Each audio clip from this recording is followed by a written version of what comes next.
ಕೆಲವರು ಏನೂ ಇಲ್ದೇನೆ ಸುಮ್ನೆನೂ ಬಂದ್ಬಿಡ್ತಾರೆ. ನನ್ನ ಲೈಕ್ ಸುಮ್ನೆ ಫಾಲೋವರ್ಸ್ ಜಾಸ್ತಿ ಇದಾರೆ ಅಂತ, ಅದು ನಾನು ಅಕ್ಸೆಪ್ಟ್ ಮಾಡಲ್ಲ. ಫಾಲೋವರ್ಸ್ ಜಾಸ್ತಿ ಇದಾರೆ ಅಂತ ಅವ್ರಿಗೆ ಅವಕಾಶ ಕೊಡೋದು. ಕಂಟಿನ್ಯೂಸ್ ಆಗಿ ನನಗೆ ಯಾವ್ದು ಪ್ರಾಜೆಕ್ಟ್ ಸಿಗ್ಲಿಲ್ಲ ಸೀರಿಯಲ್ ಅಲ್ಲಿ. ನಿಜವಾಗ್ಲೂ ಬೇಜಾರಾಯ್ತು. ಬಿಕಾಸ್ ಯಾರೇ ಆಗ್ಲಿ ಅಷ್ಟು ಜನರ ಜೊತೆ ಸೆಲ್ಫಿ ತಗೊಂಡು ಅವಳ ಹತ್ರ ಬೇಡ ಅವಳು ಅಂತ ಹೇಳಿ ನನ್ ಫೇಸ್ ಮೇಲೆ ಹೇಳಿದ್ದಾರೆ. ಆದ್ರೆ ಅಷ್ಟೆಲ್ಲ ಕೊಟ್ಟಿರ್ತೀವಿ, ಅದಾದ್ಮೇಲೆ ಎಷ್ಟು ದಿನಗಳಾದ್ರೂ ನಾವು ಫಾಲೋ ಅಪ್ ಮಾಡಿದ್ರು ಉತ್ತರ ಕೊಡಲ್ಲ. ನಾವೇನೋ ಒಂದು ನಿರೀಕ್ಷೆ ಇಟ್ಕೊಂಡಿರ್ತೀವಿ. ಸರ್ ಏನೋ ಗೊತ್ತಿಲ್ಲ ಸರ್, ಇನ್ಸ್ಟಾಗ್ರಾಮ್ ತೆಗೆದ್ರೆ ಎಲ್ರು ಬೈತಾರೆ, ಎಲ್ರು ಅದು ಉತ್ತರ ಕರ್ನಾಟಕದವ್ರು ಎಲ್ಲರೂ ಬೈತಾ ಇದ್ರು. ಕ್ಯಾರವ್ಯಾನ್ ಕಾಲ್ ಇಟ್ಟಿದ್ ಕೂಡ್ಲೆ ಅಣ್ಣವ್ರ ಫೋಟೋ ಇತ್ತು. ತುಂಬಾ ಖುಷಿ ಆಯ್ತು ನೋಡ್ಬಿಟ್ಟು. ಓ ಮೈ ಗಾಡ್ ಅಂತ ಅನ್ಸ್ತು. ತುಂಬಾ ಖುಷಿ ಆಯ್ತು. ಮನ್ಸೂರೆ ಸರ್ ಜೊತೆ ಒಂದು ಪ್ರಾಜೆಕ್ಟ್ ಮಾಡ್ಬೇಕು ಕಣೋ, ಚೆನ್ನಾಗಿರುತ್ತೆ. ತಕ್ಷಣ ಕಾಲ್ ಬಂತು. ಐ ಆಮ್ ವೆರಿ ಬ್ಲೆಸ್ಡ್ ಅಂತ ಹೇಳ್ಬೋದು. ನಾನು ಮಾಡಿರೋ ಎಲ್ಲಾ ಪಾತ್ರಗಳು ವಿಭಿನ್ನವಾಗಿತ್ತು. ನಿಜವಾಗ್ಲೂ ಮುಜುಗರ ಆಯ್ತು. ಸ್ವಲ್ಪ ಮೈ ಚಳಿ ಬಿಟ್ಟು ಮಾಡೋದಿಕ್ಕೆ ಐ ಟುಕ್ ಟೈಮ್. ನನ್ನ senior artist HMT Vijay sir ಅವರೆಲ್ಲ ನನಗೆ ಸಪೋರ್ಟ್ ಮಾಡ್ತಿದ್ರು. ಇಲ್ಲ ಇದು ಹೀಗಲ್ಲ, ಹಿಂಗೆ ಹೇಳಬೇಕು ಅಂತ. ಸುಮ್ಮನೆ ಹೀಗೆ ನನ್ನ ಕ್ಲಾಸ್ಮೇಟ್ ಒಬ್ಬ ಸುನಿಲ್ ಅಂತ ಇದ್ರು. ಸೊ ಅವರು ಶಾರ್ಟ್ ಮೂವಿ ಮಾಡೋಣ ಅಂತ ಹೇಳ್ತಿದ್ರು, ಬಟ್ ಮಾಡ್ಲಿಲ್ಲ ನಾವು. ಫಸ್ಟ್ ಇಂದನೂ ಆಡಿಷನ್ ಕೊಡುವಾಗ ಈ ತರ ದೊಡ್ಡ ದೊಡ್ಡ ಕ್ಯೂ ಇರ್ತಾ ಇತ್ತು. ಸೊ ಓದಿದೆಲ್ಲ ಮುಗಿಸಿ ಕೆಲಸ ಸಿಕ್ಕಿತ್ತು. ಕೆಲಸನ ನಾನು ಅಕ್ಸೆಪ್ಟ್ ಮಾಡ್ಲಿಲ್ಲ.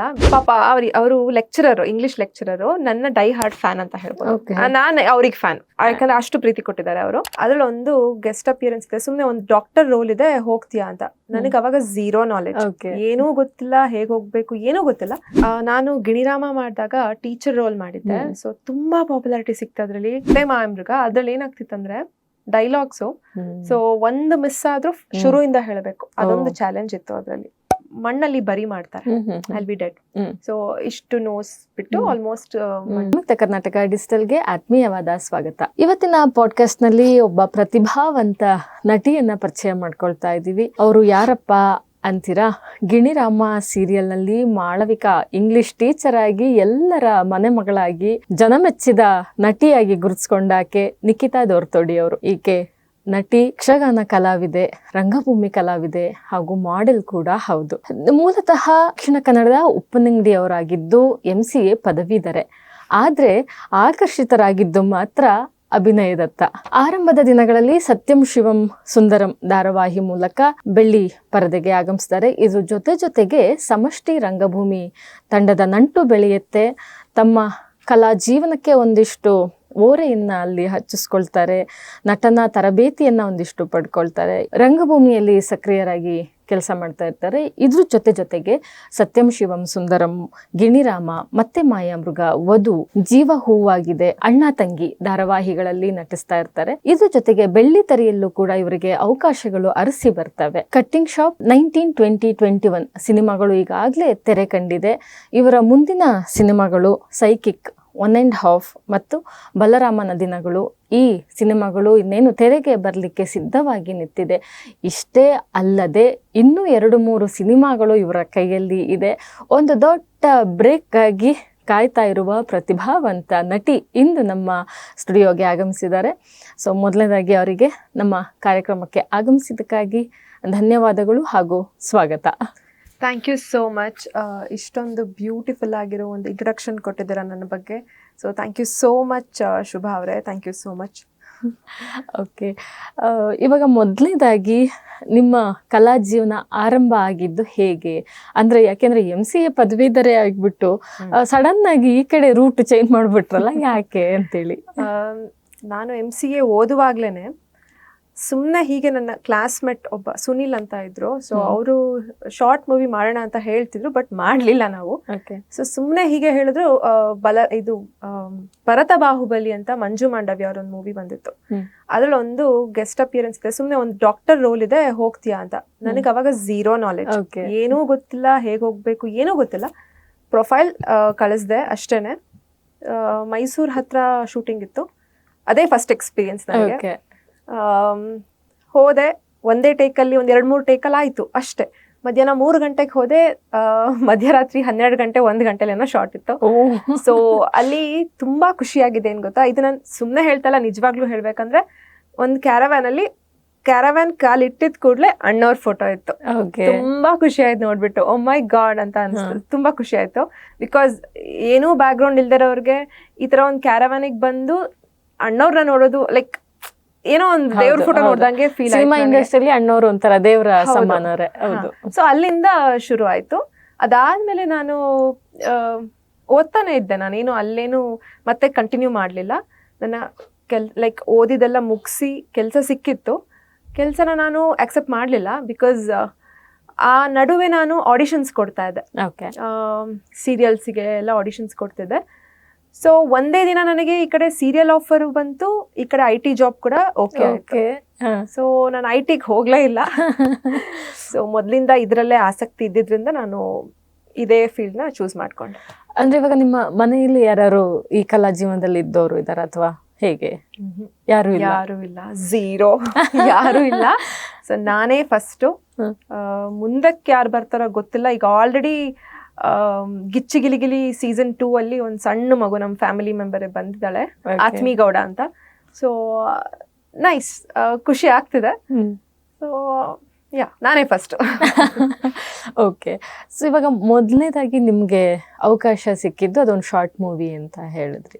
ಸೊ ಅದಲ್ಲದೆ ನಿಮಗೆ ನೀವೊಂದು ಕಲಾವಿದೆ ಅಂತ ಗುರ್ತಿಸ್ಕೊಂಡಿದ್ದು ನಿಮ್ ಸೀರಿಯಲ್ ಮೂಲಕ. ಅಲ್ಲ, ಶಾರ್ಟ್ ಮೂವಿ ಅವಕಾಶ ಸಿಕ್ತು, ನಾನು ಮಾಡ್ಲಿಲ್ಲ. Bharata Bahubali feature film. Okay okay. So ಅದಾದ್ಮೇಲೆ ನೀವು ಕಲಾವಿದೆ ಅಂತ ಗುರ್ಸ್ಕೊಂಡಿದ್ದು ಸತ್ಯಂ ಶಿವಂ ಸುಂದರಂ ಮೊದಲನೇ ಧಾರಾವಾಹಿ ಮೂಲಕ ಅಲ್ವಾ? ಸೊ ಅದ್ರ ಅನುಭವ ಹೇಗಿತ್ತು? ಅಂದ್ರೆ ಹೇಗೆ ಸೆಲೆಕ್ಟ್ ಆದ್ರಿ? ಆಡಿಷನ್ಗೆ ಹೋಗಿ ಆಗಿದ್ದ ಹೇಗೆ? ಆನ್ಲೈನ್ ಆಡಿಷನ್ ಅಂತ ಹೇಳ್ಬೋದು. ಆ ಟೈಮಲ್ಲಿ ನಾನು ಮಂಗಳೂರಿನಲ್ಲಿದ್ದೆ.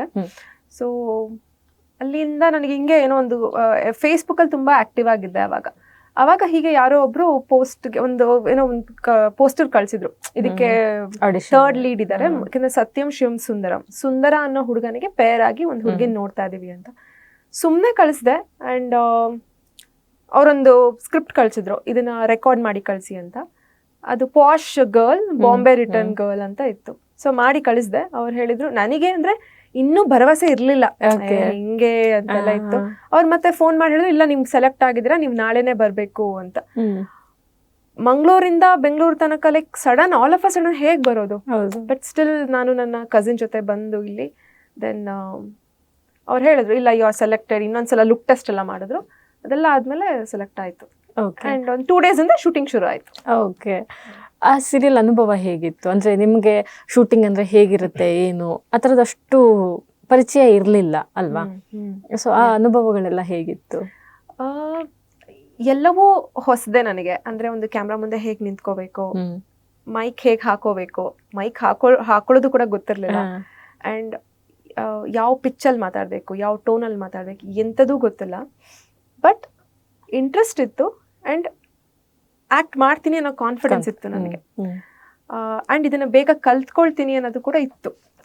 ನಾನೇನ್ ಮಾಡಿದೆ, ಒಂದು ತಿಂಗಳಾದ ಕೂಡಲೇ ಇಮಿಡಿಯೇಟ್ಲಿ ನಾನು ಸಮಷ್ಟಿ ಜಾಯ್ನ್ ಆಗ್ಬಿಟ್ಟೆ. ಅಂಡ್ ಅಲ್ಲೂ ಕೂಡ ನನಗೆ ಲೈಕ್ ಸೀರಿಯಲ್ ಅಲ್ಲಿ ನನ್ನ senior artist HMT Vijay sir ಅವರೆಲ್ಲ ನನಗೆ ಸಪೋರ್ಟ್ ಮಾಡ್ತಿದ್ರು, ಇಲ್ಲ ಇದು ಹೀಗಲ್ಲ ಹಿಂಗೆ ಹೇಳಬೇಕು ಅಂತ. ಅಂಡ್ ಹೊಸಬ್ರಿಗೆ ಕೋ ಆರ್ಟಿಸ್ಟ್ಗಳು ತುಂಬಾ ಇಂಪಾರ್ಟೆಂಟ್ ಆಗ್ತಾರೆ, ಅವ್ರ ಸಪೋರ್ಟ್. ಸೊ ನನ್ನ ಕೋ ಆರ್ಟಿಸ್ಟ್ ಸುಷ್ಮಿತ್ ಜೈನ್, ಸೊ ಅವ್ರು ತುಂಬಾ ಸಪೋರ್ಟ್ ಮಾಡಿದ್ದಾರೆ. ಎಲ್ಲೂ ಅಂದ್ರೆ ನಾನು ಡೈಲಾಗ್ ತಗೊಳ್ಳುವಾಗ ಏನಾದ್ರು ಮಿಸ್ಟೇಕ್ ಆದ್ರೆ ಒನ್ ಮೋರ್ ಟೇಕ್ ಆಗುವಾಗ ಬೇಜಾರು ಮಾಡ್ಕೊಳ್ದೆ, ಇಲ್ಲ ಇದು ಹಿಂಗೆ ಹೇಳು, ಹಿಂಗೆ ಮಾಡು ಅಂತ ಸಮಾಧಾನವಾಗೆಲ್ಲ ಹೇಳ್ಕೊಡ್ತಿದ್ರು. ಅಂಡ್ ನನ್ನ ಡೈರೆಕ್ಟರ್ ಆಗಿರ್ಬೋದು, ಮಣಿಶಾಂತ್ ಸರ್ ಇರ್ಬೋದು, ಸೊ ಎಲ್ರೂ ಸಪೋರ್ಟಿವ್ ಆಗಿದ್ರು, ಹೊಸ ಹುಡುಗಿ ಅಂತ. It was a good experience, ಒಂಥರ ಫ್ಯಾಮಿಲಿ ತರ ಅನಿಸ್ತಿದ್ರು. ಓಕೆ. ನಾರ್ಮಲಿ ಸೀರಿಯಲ್ ಅಂದ ತಕ್ಷಣ ನಮಗೆ ಪೇಜ್ ಗಟ್ಟಲೆ ಡೈಲಾಗ್ಸ್ಗಳು ಒಂದಿಷ್ಟು ಇರ್ತವೆ. ಆ ಡೈಲಾಗ್ಸ್ ಪ್ರಾಕ್ಟೀಸ್ ಎಲ್ಲ ಹೇಗೆ ಅನಿಸ್ತು ನಿಮಗೆ? ಸ್ಟಾರ್ಟಿಂಗ್ ಅಲ್ಲಿ ಗೊತ್ತಿರ್ಲಿಲ್ಲ ಹೇಗೆ ಅಂತ, ನಾನು ಎಲ್ಲವನ್ನೂ ಬಾಯ್ಪಾಠ ಮಾಡ್ತಾ ಇದ್ದೆ. ಸೊ ಬಿಗಿನಿಂಗ್ ಅಲ್ಲಿ ಅಂದ್ರೆ ಈ ವರ್ಡ್ ಹೀಗೆ ಹೇಳ್ಬೇಕೇನೋ, ಮಿಸ್ ಆದ್ರೆ ಏನಾದ್ರು ಹೇಳ್ತಾರೇನೋ ಅನ್ನೋದು ಗೊತ್ತಾಗ್ತಿರ್ಲಿಲ್ಲ ನಂಗೆ. ಅದು ಬೈ ಹಾರ್ಟ್ ಮಾಡಿ ಹೇಳುವಾಗ ಎಕ್ಸ್ಪ್ರೆಷನ್ಸ್ ಬರ್ತಾ ಇರ್ಲಿಲ್ಲ ಅಂಡ್ ಕಾನ್ಶಿಯಸ್ ಆಗ್ತಿದ್ದೆ. ಸೊ ಅವಾಗ ಹೇಳಿದ್ನಲ್ಲ, HMT ಸರ್ ಆಗಿರ್ಬೋದು, ನನ್ನ ಕೋ ಆರ್ಟಿಸ್ಟ್ ಸುಷ್ಮಿತ್ ಜೈನ್ ಇರ್ಬೋದು, ಅವರೆಲ್ಲ ಹೇಳಿದ್ರು, ಇಲ್ಲ ಇದನ್ನ ಅರ್ಥ ಮಾಡ್ಕೊ, ನಿನ್ನದೇ ಶೈಲಿಯಲ್ಲಿ ಹೇಳು. ಸೊ 1-2 ವರ್ಡ್ ಆಚೆ ಈಚೆ ಆದ್ರೆ ಏನು ಹೇಳಲ್ಲ ಅವರು ಅಂತ. ಸೊ ಹಾಗಾಗಿ ಅಲ್ಲಿಂದ ಅದು ಶುರು ಆಯ್ತು. ಅಂಡ್ ಥಿಯೇಟರ್ಗೆ ಹೋಗ್ತಿದ್ನಲ್ಲ, ಸೊ ಅಲ್ಲಿಂದ ಅದು ಪಿಕಪ್ ಆಯ್ತು ನನಗೆ. ಸೊ ಥಿಯೇಟರ್ ಅಲ್ಲಿ ನಮ್ಗೆ ಡೈಲಾಗ್ಸ್ ಜಾಸ್ತಿ. ಸೊ ಅಲ್ಲಿಂದ ನನಗೆ ಅದು ಬೇಗ ಪಿಕಪ್ ಆಯ್ತು. ಓಕೆ, ಇವಾಗ ಸೀರಿಯಲ್ ನಟಿ ಆದ್ಮೇಲೆ ನಿಮ್ಮಲ್ಲಿ ಆದ ಬದಲಾವಣೆಗಳು ಅಂತ ಏನಾದ್ರು ಇದೆಯಾ? ಅಂದ್ರೆ ಯಾವ ತರ? ಅಂದ್ರೆ ಇವಾಗ MCA ಕಾಲೇಜ್ ಹುಡುಗಿ ಆ ಫೀಲ್ ಅಲ್ಲಿ ಇದ್ರಿ, ನೀವು ಅಕ್ಕಪಕ್ಕದ ಮನೆ, ನಿಮ್ ಫ್ಯಾಮಿಲಿ ಇದಿಷ್ಟಿತ್ತು. ಒಂದ್ ಸೀರಿಯಲ್ ಅಲ್ಲಿ ಭಾಗವಹಿಸಿದ ನಂತರ ಸೋಷಿಯಲ್ ಜೀವನ ಇರ್ಬೋದು, ಪರ್ಸನಲ್ ಲೈಫ್ ಇರ್ಬೋದು, ಯಾವ ರೀತಿಯಲ್ಲಿ ಬದಲಾವಣೆ ಆಗಿದೆ? ಚೆನ್ನಾಗಿದೆ ಬದಲಾವಣೆ, ತುಂಬಾ ಚೆನ್ನಾಗಿದೆ. ಬಿಗಿನಿಂಗ್ ಅಲ್ಲಿ ನನಗೂ ಕೂಡ ಅಪೋಸಿಷನ್ಸ್ ಇತ್ತು ಮನೆಯಲ್ಲಿ, ಸಮಾಜದಲ್ಲಿ ಇತ್ತು. ಅಂದ್ರೆ ನನ್ನ ಕೆಲವು ದೂರದ ರಿಲೇಟಿವ್ಸ್ ಇರ್ಬೋದು, ಅವರೆಲ್ಲ ಅಪೋಸ್ ಮಾಡಿದಂತೂ ಹೌದು. ಬಿಕಾಸ್ ಅಂದ್ರೆ ಅವರಿಗೆ ನಾನು ಈ ಫೀಲ್ಡಿಗೆ ಹೋಗ್ಬಾರ್ದು ಅಂತಲ್ಲ, ಒಂದು ಕನ್ಸನ್, ಒಂದು ಕಾಳಜಿ. ನಮ್ಮನೆ ಹುಡುಗಿ ಫಸ್ಟ್ ಟೈಮ್ ಈ ತರ ಹೋಗ್ತಿದ್ದಾಳೆ, ಅವಳ ಸೇಫ್ಟಿ ಹೇಗೆ ಏನು ಅನ್ನೋ ಒಂದು ಕಾಳಜಿಯಿಂದ ಹೇಳ್ತಿದ್ರು. ಅವ್ರನ್ನೆಲ್ಲ ಫೇಸ್ ಮಾಡಿ ಇವಾಗ ನಾನು ಇಲ್ಲಿರೋದು ನೋಡಿದ್ರೆ ನನಗೂ ಖುಷಿ ಆಗುತ್ತೆ. And even they are proud of me. Like ಆ ಥರ ಬದಲಾವಣೆಗಳಿದೆ. ಮನೇಲಿ ಯಾರು ತುಂಬಾ ಸಪೋರ್ಟ್? ಅಪ್ಪ ಅಮ್ಮ? Very support. ಅಪ್ಪನ ಮಗಳು. ಸೊ ಅಮ್ಮನೂ ಸಪೋರ್ಟ್ ಇದ್ದಾರೆ, ಬಟ್ ಈ ಫೀಲ್ಡಲ್ಲಿ ಸ್ವಲ್ಪ ಪ್ರಮಾಣ ಕಡಿಮೆ. ಅಪ್ಪ ಸಿಕ್ಕಾಪಟ್ಟೆ ಸಪೋರ್ಟ್. ಲೈಕ್ ನಾನು ವರಿನೇ ಮಾಡೋದು ಬೇಡ, ಏನು ಪಾತ್ರಕ್ಕಾಗ್ಲಿ, ಏನೇ ರೋಲ್ಸ್ ಆಗಲಿ, ಏನೇ ಮಾಡಿದ್ರು ಅಷ್ಟೇ, ಲೈಕ್ ನಾನು ನಿನ್ ಜೊತೆ ಇರ್ತೀನಿ. ಅಪ್ಪ ಇಸ್ ಲೈಕ್ ದಟ್. ಯಕ್ಷಗಾನ ಹೆಂಗ್ ಹುಟ್ಕೊಂತು ಕಲೆ? ಯಕ್ಷಗಾನ ನನ್ನ ಊರಲ್ಲೆಲ್ಲ ತುಂಬಾ ಇತ್ತು. ಸೊ ನನ್ನ ಅಪ್ಪ ಕೂಡ ಚಿಕ್ಕ ವಯಸ್ಸಲ್ಲಿ ಮಾಡಿದ್ರಂತೆ. ಅದನ್ನ ಅವ್ರು ನನಗೆ ಹೇಳೇ ಇರ್ಲಿಲ್ಲ. ನನ್ನ ಅತ್ತೆ ಅಪ್ಪ ಎಲ್ಲ ಮಾಡ್ತಿದ್ರಂತೆ ಆಗ. ಸೊ ನನ್ಗೆ ಆ ಒಂದು ಬಣ್ಣ ಇರ್ಬೋದು, ಯಕ್ಷಗಾನದ ಆ ವೇಷಭೂಷಣಗಳಿರ್ಬೋದು, ಮೇನ್ ನನಗೆ ಆ ಚಂಡೆ ಸೌಂಡ್, ಅದು ನನ್ನನ್ನು ತುಂಬಾ ಇನ್ಸ್ಪೈರ್ ಮಾಡುತ್ತೆ. ಅಥವಾ ಲೈಕ್ ಒಂಥರ ಸಿಕ್ಕಾಪಟ್ಟೆ ಅದು ನನ್ನನ್ನು ಅಟ್ರಾಕ್ಟ್ ಮಾಡುತ್ತೆ ಟುವರ್ಡ್ಸ್ ದಟ್. ಸೊ ನಾನು ಇಲ್ಲಿ ಸೃಷ್ಟಿ ಕಲಾ ವಿದ್ಯಾಲಯ ಅಂತ ನ್ಯಾಷನಲ್ ಕಾಲೇಜ್ ಹತ್ರ ಇದೆ, ಒಂದು ಟೀಮ್ ಇದೆ. ಅವರು ಅಲ್ಲಿ ಯಕ್ಷಗಾನ ಶುರು ಮಾಡಿದ್ರು. ಸೊ ನಾವು ಹಂಗೆ, ನಾನು ನನ್ನ ಫ್ರೆಂಡ್ಸ್ ಎಲ್ಲ ಹೀಗೆ ಗೊತ್ತಿರೋರ್ ಕಡೆಯಿಂದ ಅದು ಪರಿಚಯ ಆಯ್ತು. ಸೊ ಅಲ್ಲಿಂದ ಯಕ್ಷಗಾನ. ಓಕೆ, ಅಂದ್ರೆ ಇವಾಗ್ಲೂ ಶೋಸ್ ಕೊಡ್ತಾ ಇರ್ತೀರಾ? ಅಂದ್ರೆ ಈಗ ಕಡಿಮೆ ಆಗಿದೆ. ಮೊದಲು ತುಂಬಾ ಶೋಸ್ ಕೊಟ್ಟಿಲ್ಲ ನಾನು. ಇಲ್ಲಿ ತನಕ ಒಂದು 3-4 ಶೋಸ್ ಕೊಟ್ಟಿರ್ಬೋದು ಅಷ್ಟೇ. ಓಕೆ, ಬಟ್ ಅದಕ್ಕೆ ಪ್ರಾಕ್ಟೀಸ್ ತುಂಬಾ ಬೇಕು. ಹೌದು, ಯಾಕೆಂದ್ರೆ ಒಂದು ಹೆಜ್ಜೆ, ಒಂದು ಇದು, ಪ್ರತಿಯೊಂದು ಕುಣಿತ ವಿಚಾರದಲ್ಲಿ ನೀವು ಕುಣಿತದಲ್ಲೇ ಎಕ್ಸ್ಪರ್ಟ್ ಅಲ್ವಾ? ಎಕ್ಸ್ಪರ್ಟ್ ಅಂತ ನಾನು ಮಾಡ್ತೀನಿ, ಕಲ್ತಿದ್ದು ಕುಣಿತ ಮಾತ್ರ. ಓಕೆ, ಸೊ ಅದಕ್ಕೆ ತುಂಬಾ ಅಭ್ಯಾಸ ಬೇಕೇ ಬೇಕು. ಹೌದು. ಮತ್ತೆ ಹಂಗೆ ಎಷ್ಟು ಎನರ್ಜಿ, 1 ತಿಂಗಳು ಸತತವಾಗಿ ನಮಗೆ ಪ್ರಾಕ್ಟೀಸ್, ತಾಲೀಮ್ ಇದ್ದೇ ಇರುತ್ತೆ ಅದಕ್ಕೆ. ಸೊ ನನಗೆ ಆ ಟೈಮಲ್ಲಿ ಸ್ಟೆಪ್ಸ್ ಕಲಿಯುವಾಗ ಕಷ್ಟ ಆಗ್ತಿದ್ರು ಕೂಡ ಲಾಸ್ಟ್ 1 ವಾರದಲ್ಲಿ ಚಂಡೆ ಜೊತೆ ಪ್ರಾಕ್ಟೀಸ್ ಇರುತ್ತೆ. ಚಂಡೆ ಸೌಂಡ್ ಕೇಳ್ತಿದ್ದ ಹಾಗೆ ನನಗೆ ಇದು ಮಾಡ್ಲೇಬೇಕು ಅಂತ. ಹೌದು. ಇವಾಗ ನೀವು ಸತ್ಯಂ ಶಿವಮಿಂದ ನೋಡ್ಕೊಂಡ್ ಬಂದ್ರೆ ನೀವು ಹೆಚ್ಚು ಎಲ್ಲರಿಗೂ ಮುಖ ಪರಿಚಯ ಜಾಸ್ತಿ ಆಗಿದ್ದು ನನ್ನ ಪ್ರಕಾರ ಗಿಣಿರಾಮ ಸೀರಿಯಲ್ನ ಮಾಳವಿಕಾ ಪಾತ್ರದಿಂದ, ಇಂಗ್ಲಿಷ್ ಟೀಚರು. ಸೊ ನಮ್ಮನೇಲೂ ಎಲ್ಲ ಕುತ್ಕೊಂಡು ನೋಡ್ತಾ ಇದ್ರು Giniraama serial. Thank you. So ಇಷ್ಟು ಪಾತ್ರ, ಸಿನಿಮಾ ಇರ್ಬೋದು ಅಥವಾ ಸೀರಿಯಲ್ ಇರ್ಬೋದು, ನಿಮ್ಮ ನೆಚ್ಚಿನ ಪಾತ್ರ, ನಿಮಗೆ ಖುಷಿ ಕೊಟ್ಟಂತ ಪಾತ್ರ ಯಾವುದು? ಐ ಆಮ್ ವೆರಿ ಬ್ಲೆಸ್ಡ್ ಅಂತ ಹೇಳ್ಬೋದು. ನಾನು ಮಾಡಿರೋ ಎಲ್ಲ ಪಾತ್ರಗಳು ವಿಭಿನ್ನವಾಗಿತ್ತು. ಒಂದರಲ್ಲಿ ಸಾಫ್ಟ್ ರೋಲು, ಒಂದರಲ್ಲಿ ತುಂಬ ರೆಸ್ಪಾನ್ಸಿಬಿಲಿಟಿ ಇರೋವಂಥ ಹುಡುಗಿ, ಒಂದರಲ್ಲಿ ಪಾಶ್ ಗರ್ಲ್, ಒಂದರಲ್ಲಿ ಖಡಕ್ ವಿಲನ್. ಸೊ ಎಲ್ಲಾ ಪಾತ್ರಗಳು ಇಷ್ಟನೇ. ಎಕ್ಸ್ಪೆಕ್ಟೆಡ್ ಆನ್ಸರ್ ಇದು ಇಲ್ಲ, ಬಟ್ ಅದು ಮನಸ್ಸಿನ ಮಾತು. ಬಟ್ ಜಾಸ್ತಿ ಕಲ್ತಿದ್ದು, ಜಾಸ್ತಿ ಇಷ್ಟ ಆಗಿದ್ದು ಮಹತಿ ಪಾತ್ರ. ಮತ್ತೆ ಮಾಯಮೃಗ, ಎನ್ ಸೀತಾರಾಮ್ ಸರ್ ಅವರ ಸೀರಿಯಲ್. ನಾಗೇಂದ್ರ ಶಾ ಅವರ ನಿರ್ದೇಶನದಲ್ಲಿ ನಾನು ಮಹತಿ ಅನ್ನೋ ಒಂದು ಪಾತ್ರನ ಮಾಡಿದ್ದೆ. ಅದು ನಂಗೆ ತುಂಬಾ ಇಷ್ಟ ಆಗಿತ್ತು. ಓಕೆ, ಸೊ ಸೆಟ್ ಅಲ್ಲಿ ತುಂಬಾ ಬೈಸ್ಕೊಳ್ಳೋದು ಈ ತರದೆಲ್ಲ ಆಗಿದ್ಯಾ? ಇಲ್ಲ, ತುಂಬಾ ಒಬಿಡಿಯಂಟ್ ಆನ್ಸರ್ ಹೇಳ್ತಾ ಇದೀನಿ, ನಾನು ಬೈಸ್ಕೊಂಡಿಲ್ಲ. ಓಕೆ, ಯಾಕಂದ್ರೆ ನಾನು ತುಂಬಾ ಒಬಿಡಿಯಂಟ್ ಆಗಿರ್ತೀನಿ. You can ask. ಸೊ ಇವಾಗ ಒನ್ ಟೇಕ್ ಆರ್ಟಿಸ್ಟಾ ಅಥವಾ ಹೆಂಗೆ? ಡಿಪೆಂಡ್ಸ್. ಹಂಗಂತ ನಾನು ತುಂಬಾ ಟೇಕ್ಸ್ನ ಯಾವತ್ತೂ ತಗೊಂಡಿಲ್ಲ. ಅದೇ ಕಮಿಂಗ್ ಟು ಮತ್ತೆ ಮಾಯಮೃಗ, ಅದ್ರಲ್ಲಿ ಏನಾಗ್ತಿತ್ತಂದ್ರೆ ಡೈಲಾಗ್ಸು. ಸೊ ಒಂದು ಮಿಸ್ ಆದ್ರೂ ಶುರುವಿಂದ ಹೇಳಬೇಕು, ಅದೊಂದು ಚಾಲೆಂಜ್ ಇತ್ತು ಅದರಲ್ಲಿ. ಮತ್ತೆ ಇಂಟರ್ನೇಷನ್ ಅಷ್ಟೇನೆ, ಬೇಸ್ ವಾಯ್ಸ್ ಅಲ್ಲೇ ಮಾತಾಡ್ಬೇಕು, ಇದೆಲ್ಲ ಇತ್ತು. ಸೊ ಅವಾಗ ಸ್ವಲ್ಪ ಸೀತಾರಾಮ್ ಸರ್ ಸೀರಿಯಲ್ ಅಂದ್ಮೇಲೆ ಒಂದು 5 ಟೇಕ್ ಆದ್ರೂ ಹಾಗೆ ಆಗಿದೆ, ಅದ್ರಲ್ಲಿ ಮಾತ್ರ ಆಗಿದೆ. ನಿಮ್ಗೆ ಧಾರಾವಾಹಿಯಲ್ಲಿ ಅಭಿನಯಿಸ್ಬೇಕಾದ್ರೆ ಒಂದು ದೊಡ್ಡ ಸವಾಲು ಅನ್ಸಿದ್ ಯಾವುದು? ಇದನ್ನ ನಂಗೆ ಫೇಸ್ ಮಾಡೋದ್ ಕಷ್ಟಪ್ಪ, ಹೆಂಗ್ ನಾನು ಮಾಡ್ಲಿ, ಆ ಥರ ಏನಾರು ಅನ್ಸಿದ್ದಿತ್ತಾ? ಹೇಗೆ? ಇಲ್ಲ ಆ ತರ ಯಾವ್ದೂನು ಅನ್ಸ್ಲಿಲ್ಲ. ಲೈಕ್ ಕೆಲವರಿಗೆ ಕ್ಯಾಮ್ರಾ ಮುಂದೆ ನಿಂತ ತಕ್ಷಣ ಎಲ್ಲ ಚೆನ್ನಾಗಿರುತ್ತೆ, ಅವರಿಗೆ ಕ್ಯಾಮ್ರಾ ಮುಂದೆ ನಿಂತ ತಕ್ಷಣ ಏನೋ ಒಂದು ಹೆದರಿಕೆ ಶುರು ಆಗುತ್ತೆ. ಇಲ್ಲ ಡೈಲಾಗ್ಸ್ ದೊಡ್ಡ ದೊಡ್ಡ ಡೈಲಾಗ್ಸ್ ಇದ್ದಾಗ ಅಯ್ಯಪ್ಪ ಅದೊಂದು ಚಾಲೆಂಜಿಂಗ್ ಅನ್ನೋ ತರ ಇರುತ್ತೆ. ಇಲ್ಲ ಮೇಕಪ್, ಕಾಸ್ಟ್ಯೂಮ್ ಯಾವ್ದಾದ್ರು ಇರ್ಬೋದು, ಈ ತರ ಚಾಲೆಂಜಿಂಗ್ ಅನ್ಸಿದ್ದು? ಸತ್ಯವಾಗ್ಲೂ ಯಾವ್ದು ಆ ತರ ಚಾಲೆಂಜಿಂಗ್ ಅಂತ ಅನ್ಸಿಲ್ಲ. Because I enjoy that. Okay, camera ಮುಂದೆ ಹೋಗೋದಾಗಿರ್ಲಿ ಅಥವಾ ಡೈಲಾಗ್, ಓಕೆ ಇದೇನೋ ಮಾಡ್ಬೇಕು ಇವಾಗ, ಇದು ನಂಗೆ ಟಾಸ್ಕ್ ಚೆನ್ನಾಗಿ ಮಾಡ್ಬೇಕು ಇಷ್ಟ ಇರುತ್ತೆ ತಲೆಯಲ್ಲಿ. ಸೊ ನಂಗೆ ಆತರ ಏನು ಚಾಲೆಂಜಿಂಗ್ ಅಂತ ಕಷ್ಟ ಅಂತ ಅನಿಸ್ಲಿಲ್ಲ. ಆದ್ರೆ ನಂದು ಒಂದು ಸೀನಲ್ಲಿ, ಅಣ್ಣ ತಂಗಿ ಸೀನಲ್ಲಿ ನನ್ನನ್ನ ಮಣ್ಣಲ್ಲಿ ಬರಿ ಮಾಡ್ತಾರೆ, ಐಲ್ ಬಿ ಡೆಡ್. ಸೊ ಇಷ್ಟು ನೋಸ್ ಬಿಟ್ಟು ಆಲ್ಮೋಸ್ಟ್ ಮಣ್ಣಲ್ಲಿ ಇದ್ ಮಾಡ್ತಾರೆ. ಸೊ ಡೈರೆಕ್ಟರ್ ಹೇಳಿದ್ರು, ನಾನೇನು ನೋ ಹೇಳಲೇ ಇಲ್ಲ, ಆಯ್ತು ಸರ್ ಮಾಡ್ತೀನಿ ಅಂತ. ಅದು ಒಂಥರ ಓಕೆ ಓಕೆ ಮಾಡೋಣ. ಕೆಲವ್ರು ಹೇಳಿದ್ರು ಬೇಡ ಅದೆಲ್ಲ ಒಪ್ಕೋಬಾರ್ದು ವೆನ್ ಯು ಆರ್ ಅಲೈವ್ ಅಂತ. ಬಟ್ ನನಗೆ ಪಾತ್ರ ಅಷ್ಟೇ ಅಲ್ವಾ, ಅಲ್ಲಿಂದ ಕಟ್ ಹೇಳಿದ್ಮೇಲೆ ನಾನು ಹೇಗಿದ್ದು ಇದೀನಲ್ಲ ಅಂತ.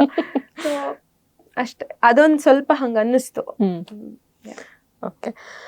ಸೊ ಇವಾಗ ನಿಮ್ಮ ಸೀರಿಯಲ್ಗಳು ನೋಡಿದಾಗ ಒಂದೊಂದರಲ್ಲೂ ವಿಭಿನ್ನ ಪಾತ್ರನೇ ಇದೆ ನಿಮ್ದು.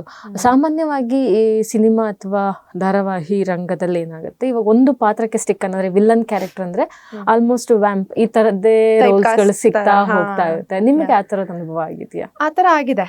ನಾನು ಗಿಣಿರಾಮ ಮಾಡಿದಾಗ ಟೀಚರ್ ರೋಲ್ ಮಾಡಿದ್ದೆ. ಸೊ ತುಂಬಾ ಪಾಪ್ಯುಲಾರಿಟಿ ಸಿಕ್ತು ಅದ್ರಲ್ಲಿ. ಸೊ ಅದಾದ್ಮೇಲೆ ನನ್ನ ಎಲ್ಲರೂ, ನಾನು ಬೇರೆ ಸೆಟ್ಗೆ ಹೋದ್ರು ಬೇರೆ ಪಾತ್ರ ಮಾಡ್ತಾ ಇದ್ರು. ಲೈಕ್ ಸಪೋಸ್ ಡಾಕ್ಟರ್ ರೋಲ್ ಮಾಡ್ತಿದ್ದೆ, ಮಹತಿ ಕ್ಯಾರೆಕ್ಟರ್, ಟೀಚರ್ ಬನ್ನಿ ಇಲ್ಲಿ ಅಂತ ಕರೀತಾರೆ. ನಾನು ಹೇಳ್ತಿದ್ದೆ ಪ್ಲೀಸ್ ಹಂಗೆ ಕರಿಬೇಡಿ, ಅದು ಮುಗೀತು, ಇಷ್ಟಪಟ್ಟೆ ಮಾಡಿದೀನಿ ಕೆಲಸ, ಇವಾಗ ನಾನು ಇದ್ರೆ ಡಾಕ್ಟರ್ ತರ ರೆಕಗ್ನೈಸ್ ಮಾಡಿ ನನ್ನ ಅಂತ. ಸೊ ಅದಾದ್ಮೇಲೆ ನನಗೊಂದಷ್ಟು ಟೀಚರ್ಗೆ ಕರೆದ್ರು, ಬಟ್ ನಾನು ಹೋಗ್ಲಿಲ್ಲ. ಬಿಕಾಸ್ ನನಗೆ ಅದು ಒಂದಕ್ಕೇನೆ ಅದು ಇಷ್ಟ ಇಲ್ಲ. ಅದು ಯಾವುದೇ ಪಾತ್ರ ಆಗಿರ್ಲಿ ಏನೇ ಆಗಿರ್ಲಿ ವರ್ಸಟಿಲಿಟಿ ಇರಬೇಕು ಅಂತ. ಓಕೆ. ಹೊರಗಡೆ ಅಂದ್ರೆ ನೀವೆಲ್ಲ ಮಾಲ್ಗೆ ಹೋಗ್ತೀರಾ ಅಥವಾ ಎಲ್ಲ ಶಾಪಿಂಗ್ ಎಲ್ಲ ಹೊರಗಡೆ ಹೋದಾಗ ಜನಗಳ ರೆಸ್ಪಾನ್ಸ್ ಹೇಗಿದೆ? ಇವಾಗ ಚೆನ್ನಾಗಿದೆ. ಲೈಕ್ ಕೆಲವರು ರೆಕಗ್ನೈಸ್ ಮಾಡ್ತಾರೆ, ಕೆಲವರು ನೋಡ್ತಾರೆ, ಗೊತ್ತಾಗುತ್ತೆ ಮಾತಾಡ್ಸ್ಬೇಕಾ ಬೇಡ ಅಂತ ನಂಗೆ ಗೊತ್ತಾಗ್ಬಿಡಿದೆ. ಇವ್ರಿಗೆ ಗೊತ್ತಾಗಿದೆ, ಮಾತಾಡ್ಸಕ್ ಟ್ರೈ ಮಾಡ್ತಿದ್ದಾರೆ. ಸೊ ಬಿಗಿನಿಂಗ್ ಅಲ್ಲಿ ನಾನೇನ್ ಮಾಡ್ತಿದ್ದೆ, ಸೊ ಎಲ್ರೂ ಈ ಫೀಲ್ಡ್ ಬರೋದೇ ನಮ್ಮನ್ನು ಅಂದ್ರೆ ಇಷ್ಟಪಡ್ಲಿ, ಜನ ರೆಕಗ್ನೈಸ್ ಮಾಡ್ಲಿ ಅಂತ.